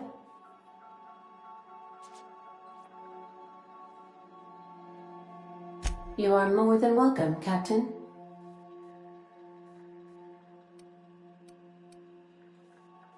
I'll be here.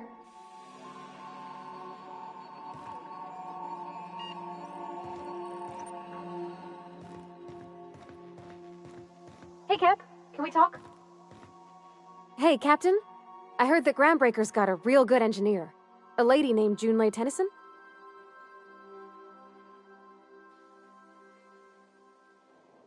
I was thinking that maybe I ought to meet her. If you got time to swing us by, I mean. I don't got much experience fixing actual spaceships. I bet you a can of Borston beans she could teach me all manner of stuff.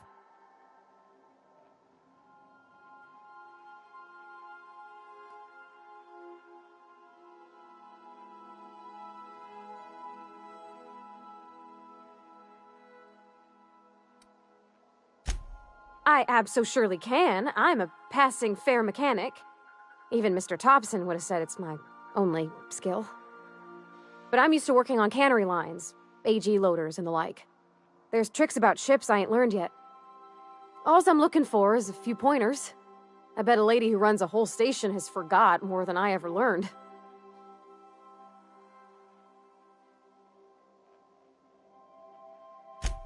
Thanks, Captain. I'll be sure to make it worth your time. Did you want to talk about something else?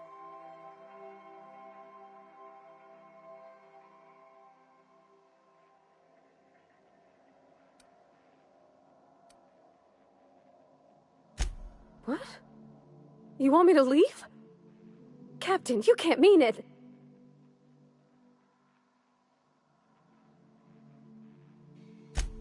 Oh, that's a relief.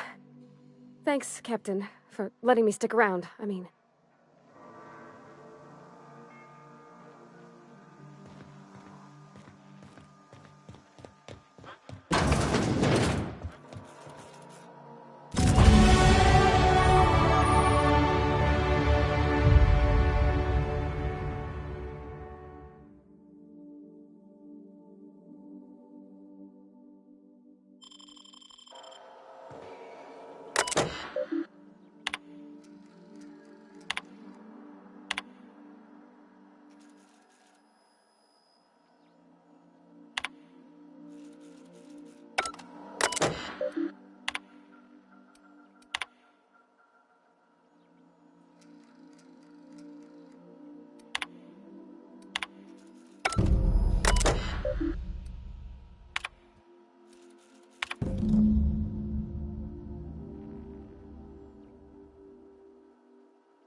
We have successfully arrived at Phineas's orbital lab, Captain, and we are still in one piece. Shall I congratulate myself, or would you like to do the honors?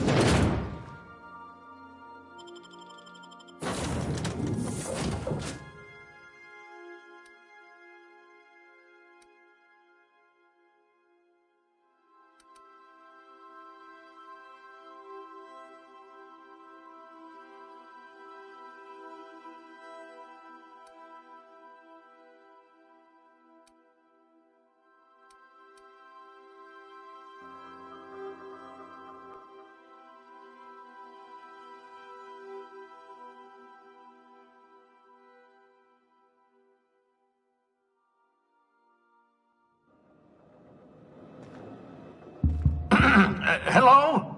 Can you hear me? Does this work? Oh, damn it! Blast, that's loud.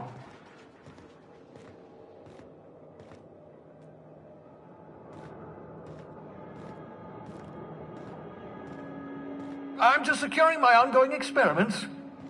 And securing myself.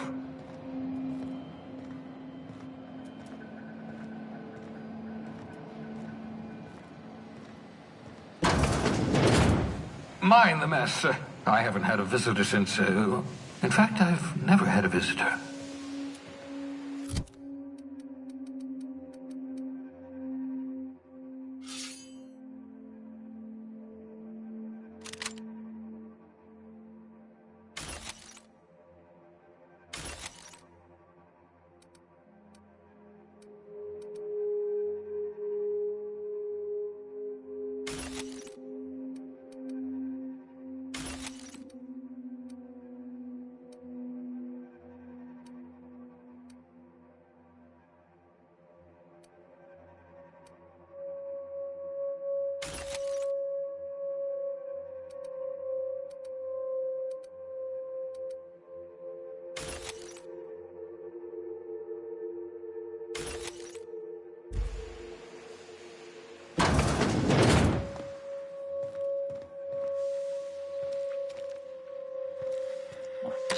Oh, thank the law. Your skin hasn't spontaneously changed color. Potential side effect of the revival process. Very rare, but you never know. Right. Welcome to my little habitation, such as it is. I've got caffeinoids, cysty bits, if you're into that sort of thing. So, welcome. Make yourself at home. My secret hideout is your secret hideout.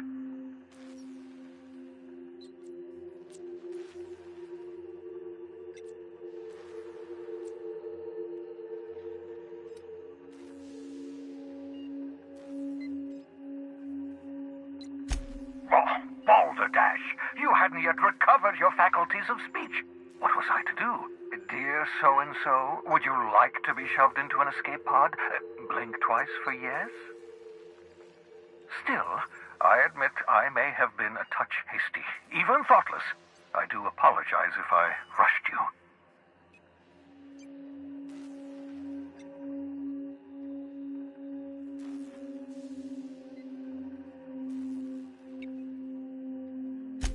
Not at all, my intrepid accomplice. I should thank you for tolerating my somewhat brusque manner. I only regret that I couldn't save more of your fellow settlers, what with being hunted by the board, and emptying my supply of necessary chemicals.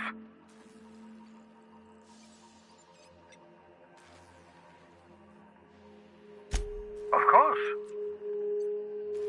What's on your mind?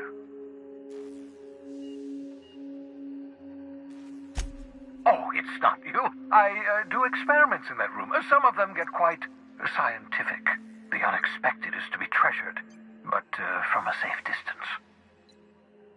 Regardless, it's quite comfortable in here, you know. I have my beans, have my caffeinoids, plenty of toilet paper.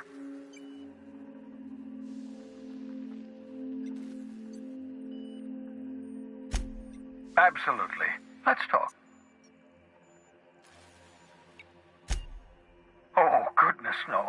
I wouldn't survive 10 seconds in the blackness of the aether. Well, no, I imagine I'd last at least 12 seconds before I'd lose consciousness and die of hypoxia.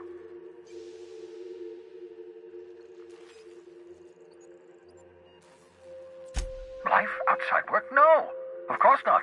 My life is my work. For that matter, everyone else's lives are also my work.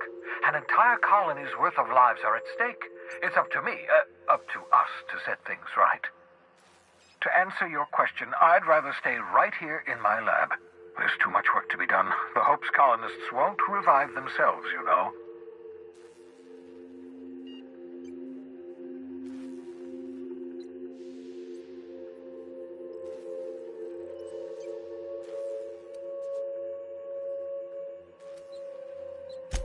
Because we've lost our way, the board has a stranglehold over this colony, and we've all been conditioned into total obedience.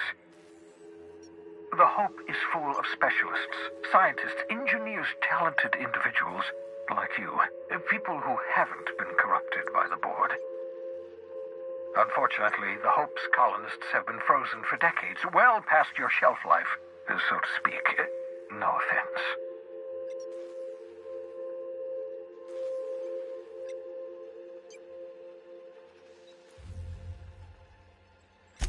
Ah, you begin to perceive the truth. Yes, according to the board and their narrow-minded scientists, you should be a pile of organic sludge right now.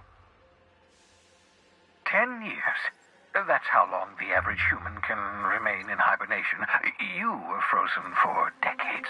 In theory, you never should have survived the revival process. But the conventional theories are wrong. You're living proof that it can be done. There's yet hope for the Hope. Get it?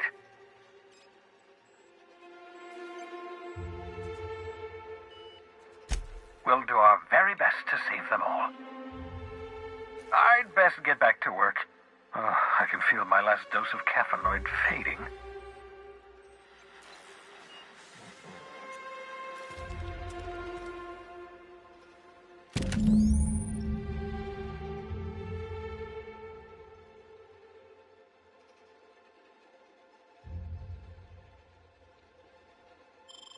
Aha! I see you found my portable molecular compression device, better known as a shrink ray.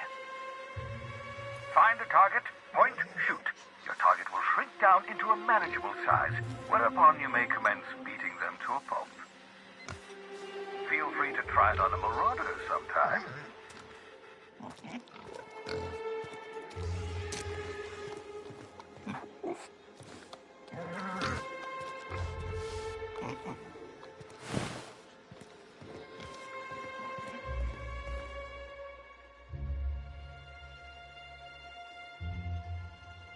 Reviving you from hibernation was my greatest accomplishment. Your odds of survival were a mere 28%.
Destination reached. The Groundbreaker.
checking your ship's manifest. Standard procedure. Welcome to Groundbreaker, by the by. Don't mind the heat. Got a few days before it reaches critical. I'm sure Miss Chief Tennyson will get it sorted before then. Captain. Hey, Captain. I'm in space. I never thought I'd be able to say that.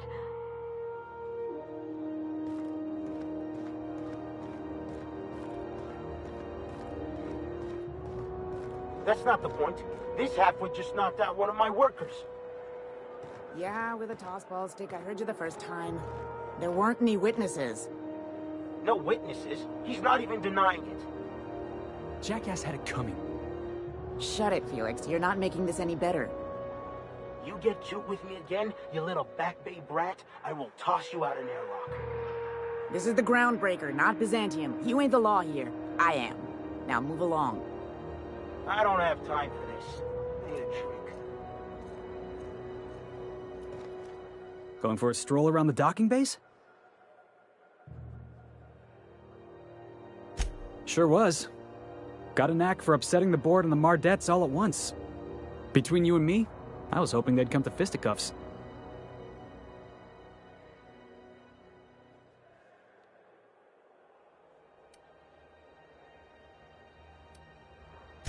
I had this foreman, right? Guy never liked me, always trying to get a rise out of me. But I keep my chin up, right? Be the bigger man, I tell myself. He's a Spacer's chosen man, though. So when the Chosen beat my Rangers the other night, my foreman comes swaggering up with his head full of boasting.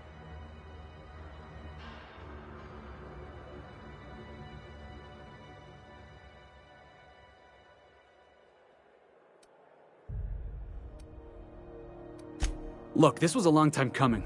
Guy thinks he can push me around because he's some sky-high foreman, and I'm just a Back Bay's dock worker. Well, former dock worker. Guess I just tendered my resignation.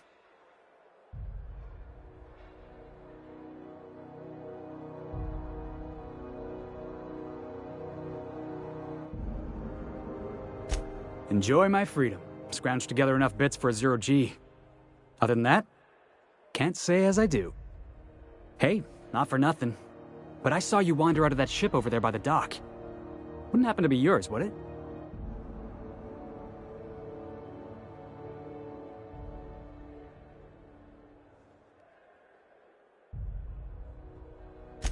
Captain of the Unreliable.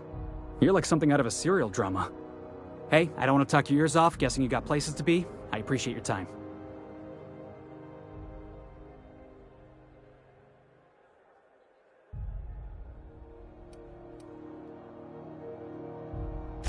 Felix Millstone. Pleased to make your acquaintance. See you around, boss.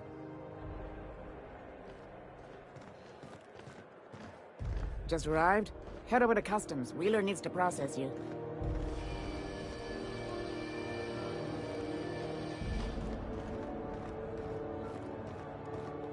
Customs and inspection, right this way!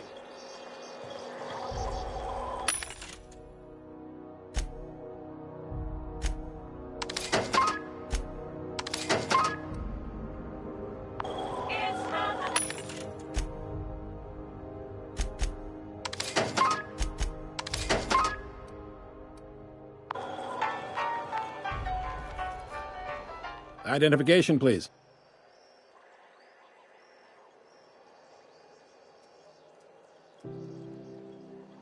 Captain Hawthorne, you said. Let me apologize in advance. I'm about to ruin your day. According to your ship's record, you've been flagged by the board. Your ship will be impounded until such a time as they see fit to lift it. But we've hardly been out of Edgewater long enough to get in trouble. Well, isn't this wonderful? The captain's done something to get on the board's bad side.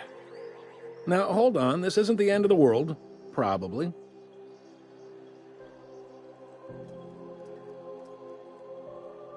You'll want to take it up with Udom Bedford, our board representative here on Groundbreaker. His office is located along the starboard wall of the promenade. Shines like a Byzantium commode. You can't miss it. Access to that information is above my pay grade, and I've turned down 3 promotions, so it stays that way. I shouldn't be mentioning it, but what the hell? This here, impounding your ship, it doesn't happen much. The board knows we don't take kindly to their interfering in our operations. If I had to take a guess as to why, you must have riled up someone important.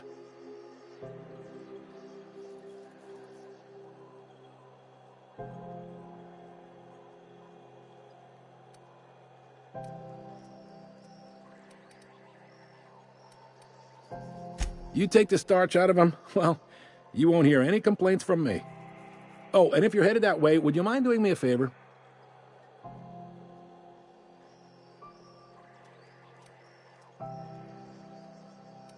Wanda Dorset over in sickbay, tell her the shipment's not in yet. It's not coming in anytime soon, and if she'd be so obliged to get off my ass about it. A handful of SAM cleaning units retrofitted for surgery. I don't know much else. I stopped listening when she started yelling.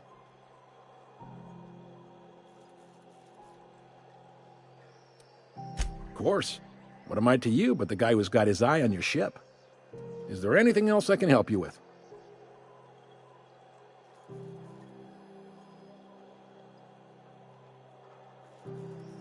The fence. You'll find her in the rest and go, on your left when you enter the promenade. Make sure you bring an empty belly.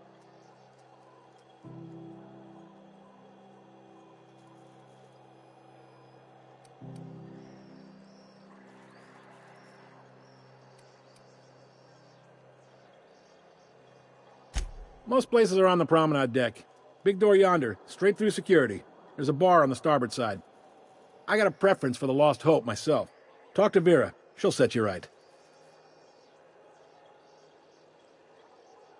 You need anything else? You let me know. Don't want anyone saying Groundbreaker's not the most hospitable port in the colony. Maybe. Most of the shipping traffic in the system passes through Groundbreaker. Every couple of months, we even get a big interstellar freighter. Two biggest operations are the board, that is, Halcyon Holdings and Sublight Salvage. But there are independent operators around the promenade deck. Most of those jobs are going to take you off station, though.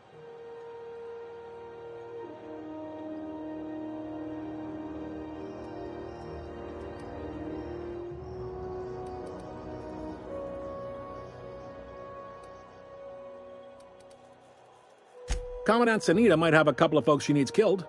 Bad folks, I mean. Not regular folks. She'll be at the security desk behind me. Chief Junlei might have an errand needs running. She's all tied up trying to fix our heat problem. You'll find her in engineering. No kidding? I'd love to get a look at this old girl's innards. I bet they're real twisty and weird. In a good way.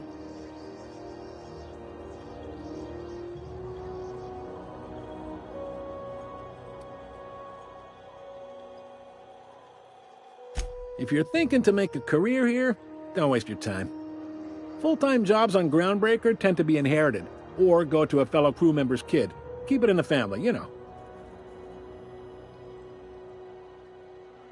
Are you pulling my leg?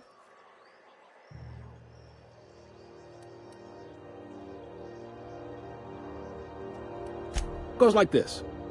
Back on Earth, before the crossing, the powers that be were selling off stakes in distant star systems they thought had potential. A bunch of companies decided to throw in together and form the Halcyon Holdings Corporation, then buy up the rights to this here colony. That group's what we now call the Board.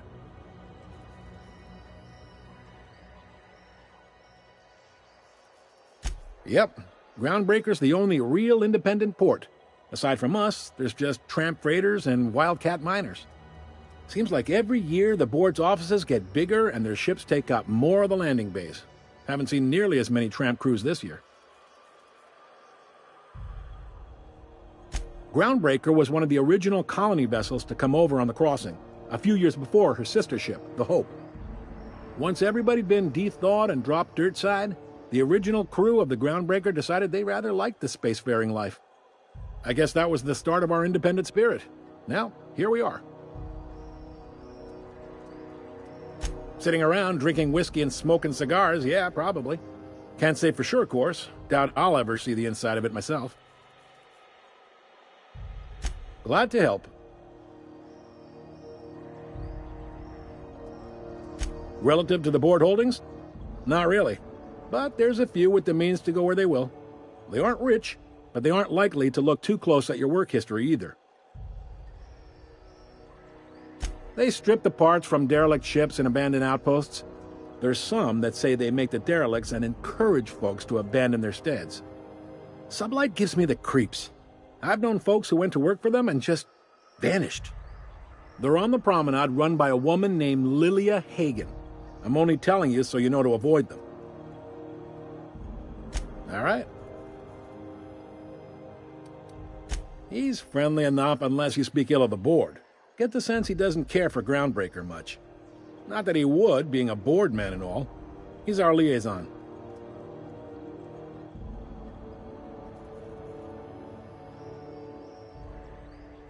Really likes his cereals, too. Maybe a little too much. Bit of a weird bird, all told. Don't see what's so wrong about liking cereals. They're fun. Udam takes it to an, unhealthy level.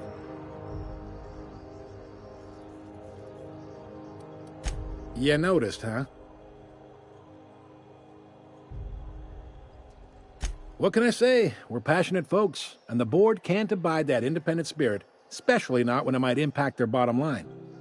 All their interstellar freighters come through us, and we skim a few bits off the top in manifest processing fees with every one. Folks around here will bluster that the board hates our freedom, but really, they know we can stop their out-system shipments anytime we like, and that terrifies them.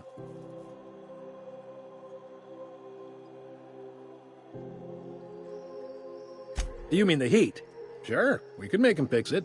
But what would they do in retaliation? They got assault cruisers, gunships, and a handful of mining operations at their fingertips. We push them too hard, maybe they decide we'd be better in 10 trillion little pieces. Or they cobble together a new Groundbreaker and put us out of business. The board wouldn't do that. Would they? The board is necessary to provide order to the colony. They believe it's their prerogative to overrun you. But whether you allow that is up to you. It's a tough line to walk, no doubt about that. But we make do all right. So far, anyway. Sure thing. Be seeing you.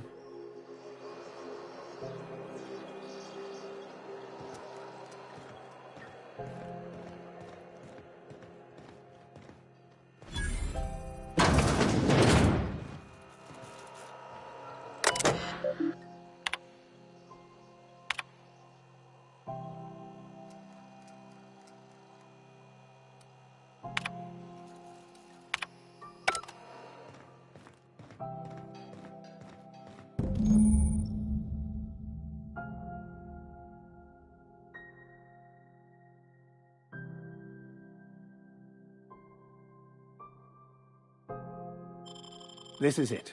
Security. I can check the departures registry to find out which crew the Scholar shipped in and out with.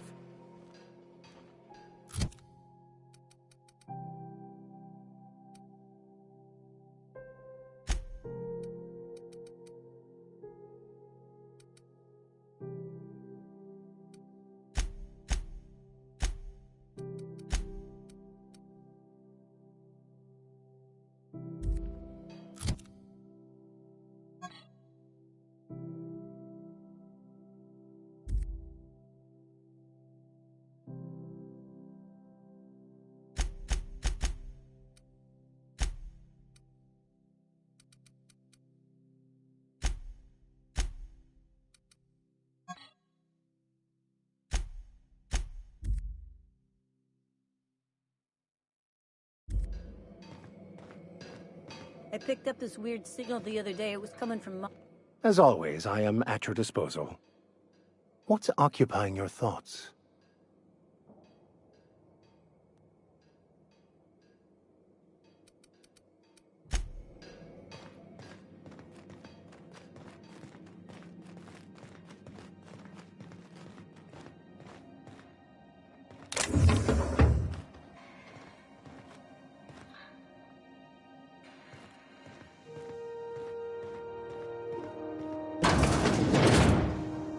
This is Halcyon News. We interrupt your regularly scheduled advertisement for the following story.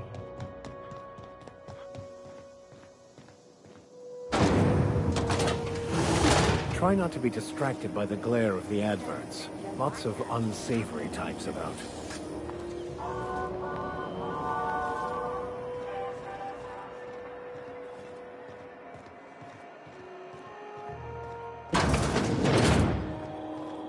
Ooh, can we rent an upstairs room?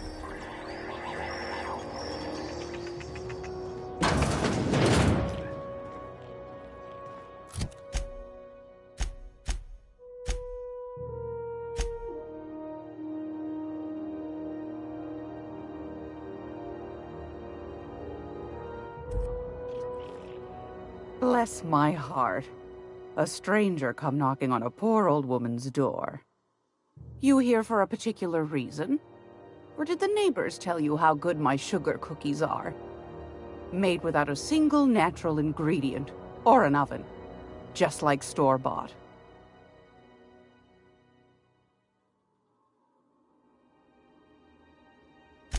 Those have been the height of illegality since Stellar Bay turned their noses up at the board. You and I could be thrown to the void just for discussing such a transaction. Lucky for us, Groundbreaker's a free port. We're outside of the board's control. For the time being, at least. Now, I only have the one nav key. And they're hard to come by these days. It won't be cheap. If you find yourself lacking in the bits, I might have an opportunity you'd be interested in.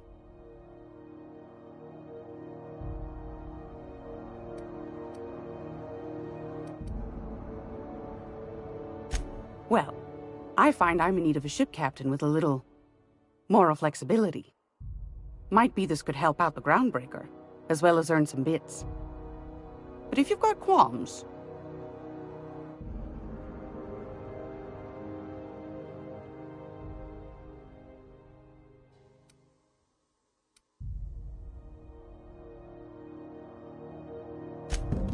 Do you know Edna, over in engineering?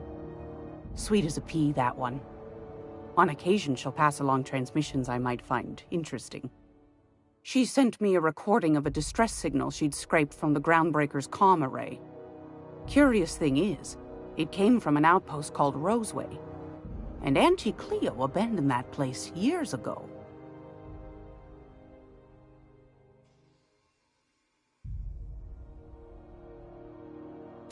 You've got an ear for intrigue and a nose for bits. I like that. Here's a copy of the SOS recording, complete with the coordinates. If you should find a secret worth selling, might be I could find a buyer.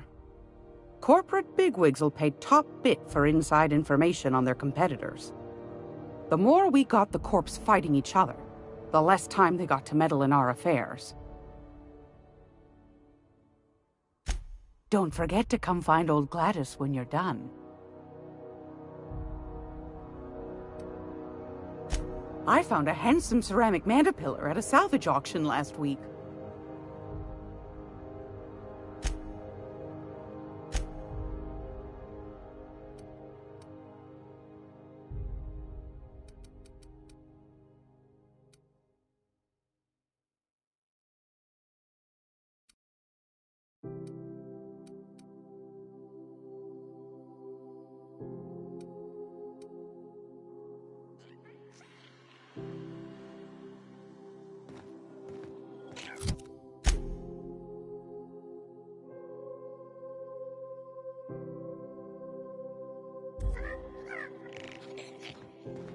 Great law, is it hot in here? What do you want, then? My hard-earned wisdom?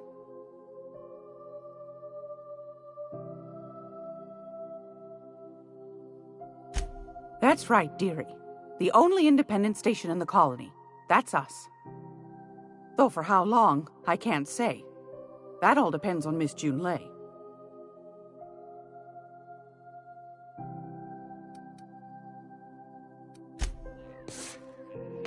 Gracious. I was just sitting down.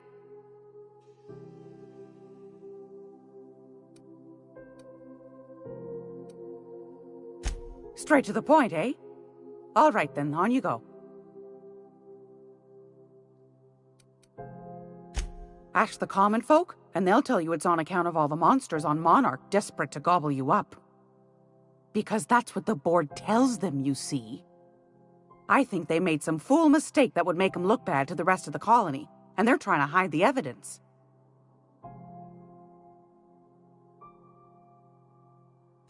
Those board folk are real prideful-like.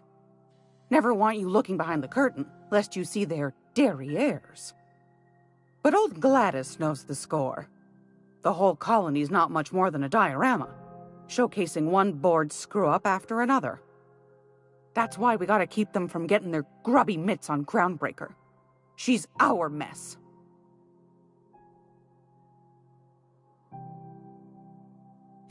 Probably. Every once in a while, we get these snippets of radio chatter. Edna shows them to me. Some man hooting and hollering about the light in us all. Claims he's transmitting from Monarch, but who knows if that's true. Might be true. Might be some new trick from the board.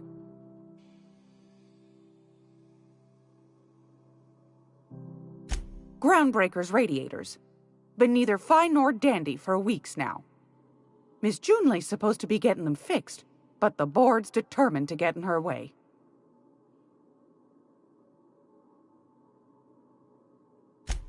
Chief Junley Tennyson.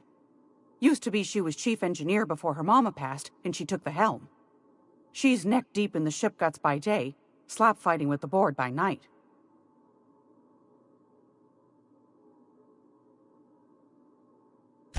Bit straight-laced for my tastes, but that's just her nature. She's fierce, too. A fighter. And between you and me, I think the fight's starting to wear on her. This heat problem we've got's gone unfixed for weeks. Can't say I know what the holdup is, but I'm sure she's trying her best. The board can't abide a community that won't bend to its will. They've always got one scheme or another running, looking for ways to bring us to heel. Like this heat business. Shameful. But it won't work. No, sir. Groundbreaker's free till the day she dies, law willing. Go right ahead, sweetheart. Oh, a little of this, a little of that. I buy and sell items that require discretion to dispose of. Knickknacks. Curios. I also knit throw pillows stuffed with the hair of famous tossball players. But that's more of a passion project. I'm not sure that's entirely legal. That's half the reason I make them, my dear. But that's not what you wanted to talk about, is it, dear? Anytime, sweetheart. You know where to find me. Here, take a candy with you. It's almost time for today. Yes, dearie? Take that darling ship of yours down to Roseway, where shouldn't be...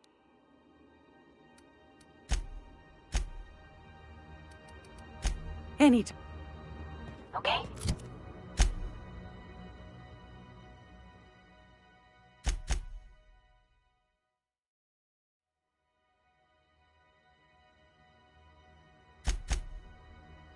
Gone quiet.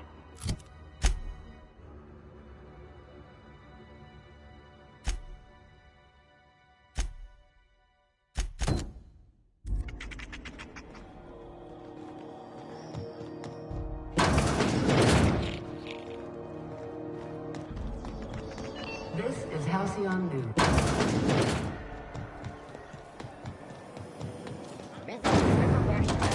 Sugar-gel flakes and purple berry flavored power nuggets, now with 12% more crunch.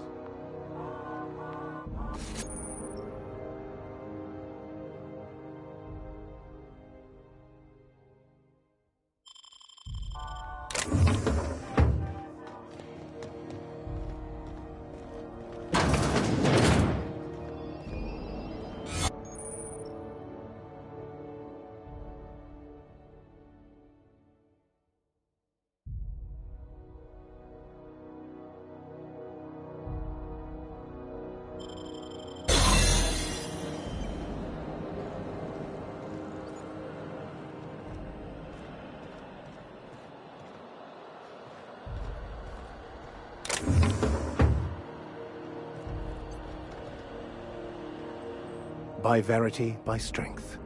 What are we contemplating today?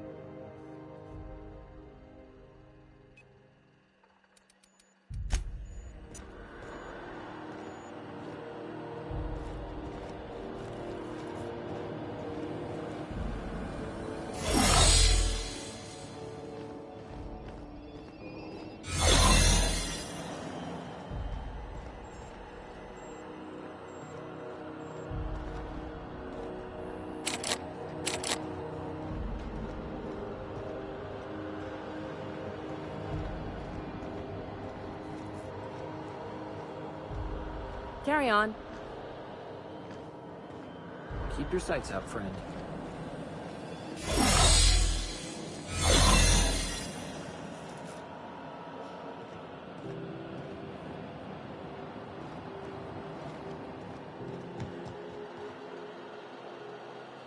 Move along.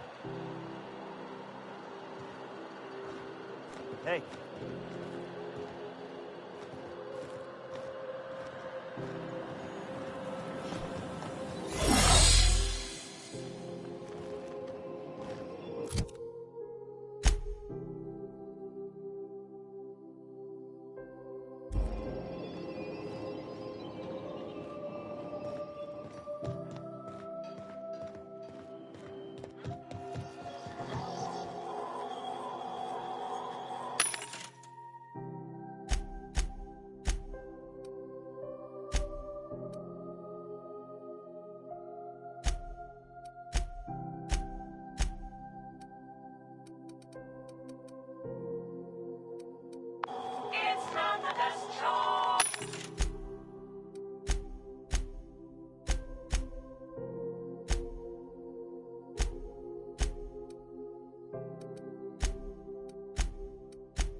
I don't have time.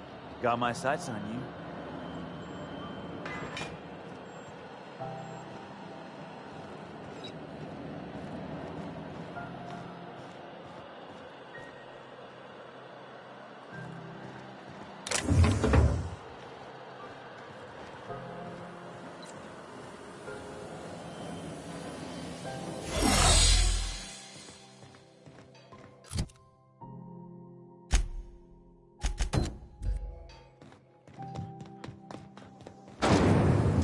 Rizzo's Lemon Slap. Slap your whole family tonight.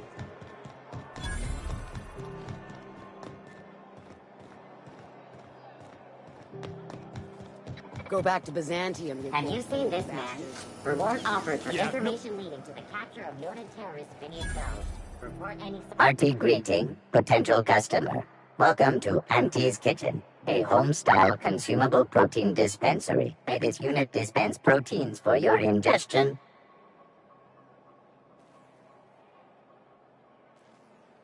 Beginning dispensing sequence. Please unblock all relevant facial protein ingestion tubes.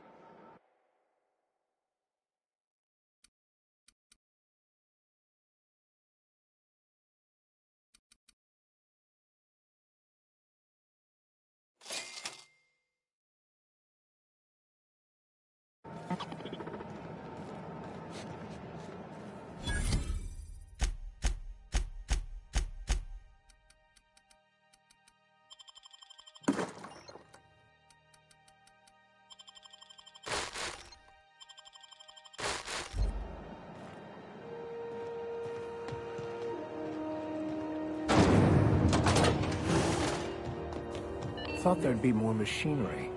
Must be housed on a sub-level. I could spend all day in here and not have looked at half the best stuff. It's all pretty worn, though. Junlei Tennyson. I'm captain around here, but chief to my friends.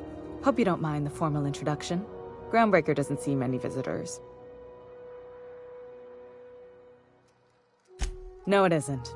It's a mess. But it's my mess, so I'll take the compliment. Just so we understand each other, I'm the final word on the ship. The Mardits, the crew, the engineers, their family. I hope there won't be any problems while you're visiting.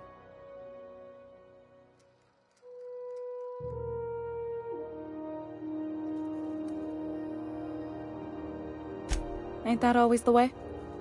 So what brings you to Groundbreaker? I'm curious, even though 9 times out of 10 the answer's just passing through.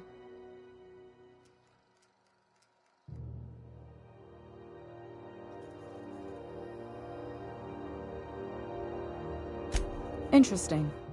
The powers that be paint an ugly picture of Monarch. Critters and such. Maybe someone in the Promenade can get you the right weapon for the job. We see a lot of the same faces coming and going. Most of them board spies and corporate sprats. Makes it hard to trust outsiders. You seem different, so welcome aboard. What? I didn't think you just... Parvati, is it? That's a lovely name. What can I do for you? I was just thinking, I haven't got much experience working with actual, real spaceships, Miss Junlei. Chief Junlei. Junlei is fine.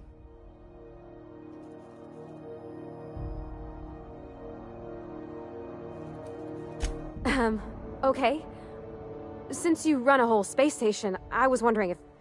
Well, maybe you could teach me some things. I could message you later, maybe?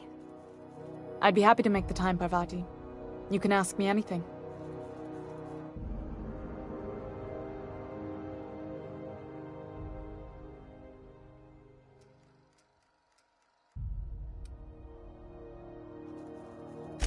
Wow, great! I'll do that then. Messages. Later. Oh, your name's pretty too. I should have said... Sorry. I like it. Honest. Sorry.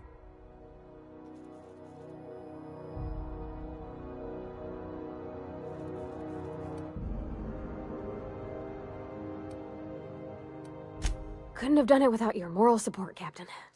Now, if there's nothing else, there are other parts of the ship begging for my attention.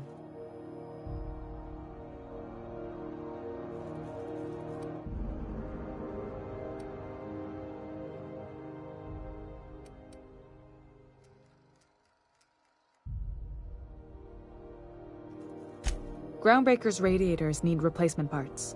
They're dumping superheated air into my ship.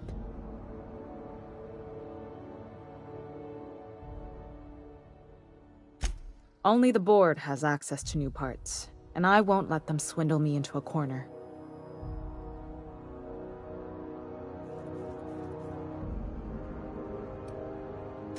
They want us to sweat, thinking that'll soften me up for a bad faith deal. If you'll excuse me, they can go fuck themselves. The board isn't helping and my resources are spread thin. If I don't get those radiators back online, Groundbreaker, everyone aboard, will be cooked alive.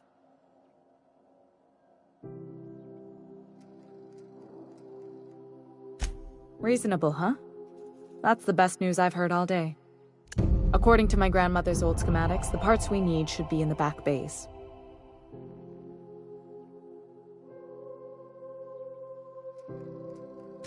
Hold on. There's something you should know before you go charging off. The back bays are on a lower deck, long abandoned and a haven for miscreants now.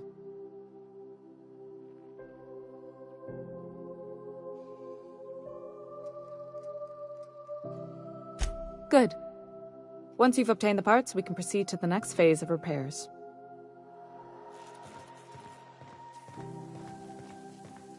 This is Halcyon News. We...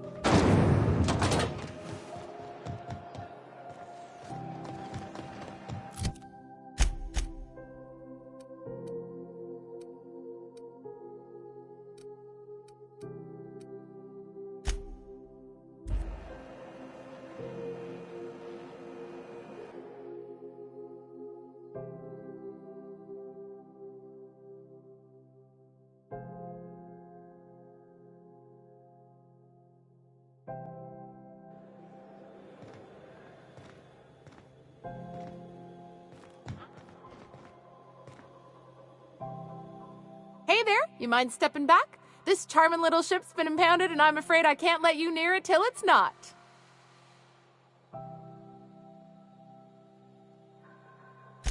I'd surely love to, but that's just not my bailiwick.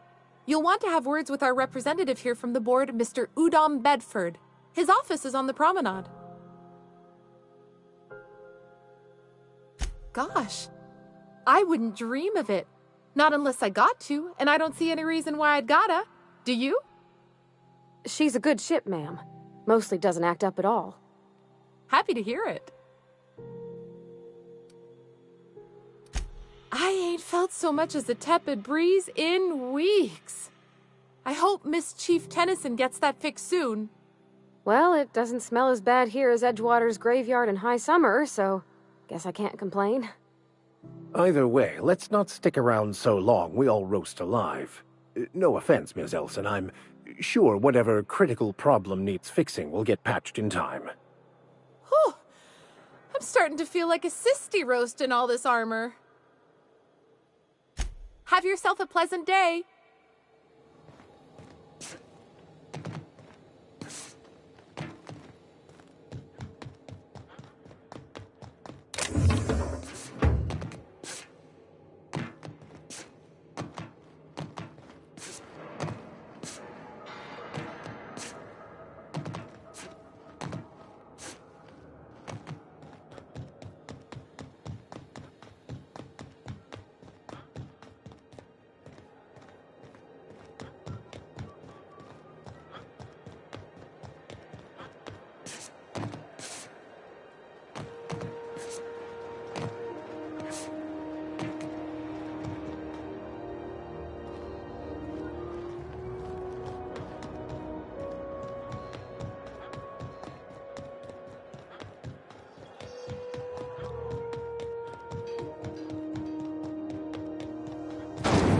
Ritto's mock apple cider. This is Halcyon News. We interrupt your regularly scheduled advertising. How do you do? And welcome to the Rest and Go. We used to be the Go and Rest, but folks never knew when to leave. Sorry. Business has been slow. Anything to occupy the time.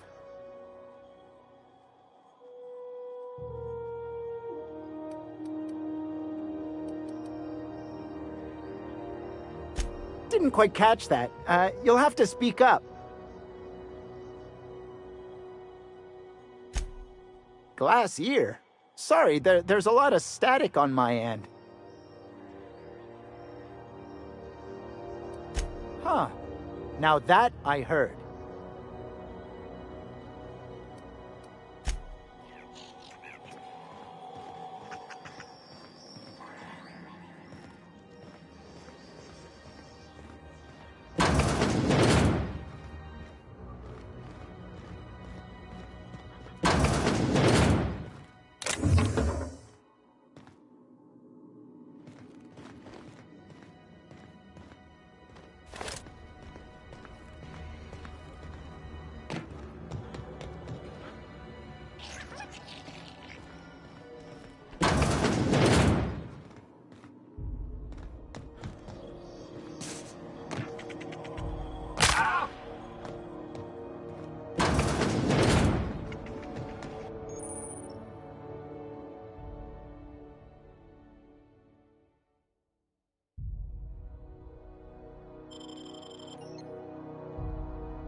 Watch out. There's some puddles of... Actually, it's best not to contemplate that.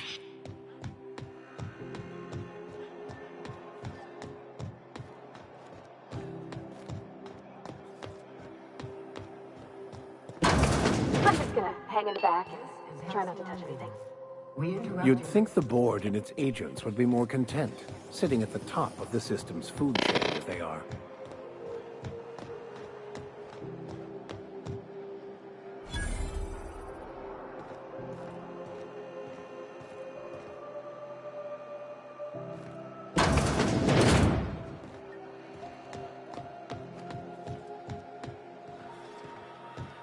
How are the repairs going? C&P Borston Baked Beans.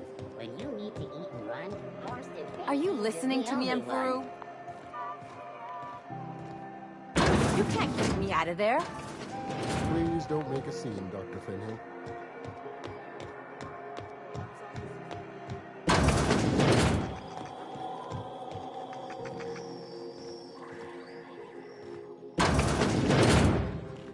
If you're here for this week's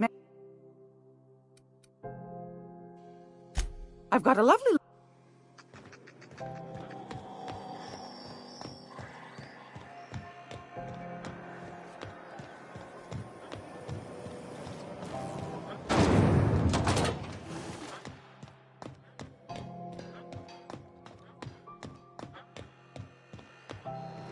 Hey there. Be seeing you.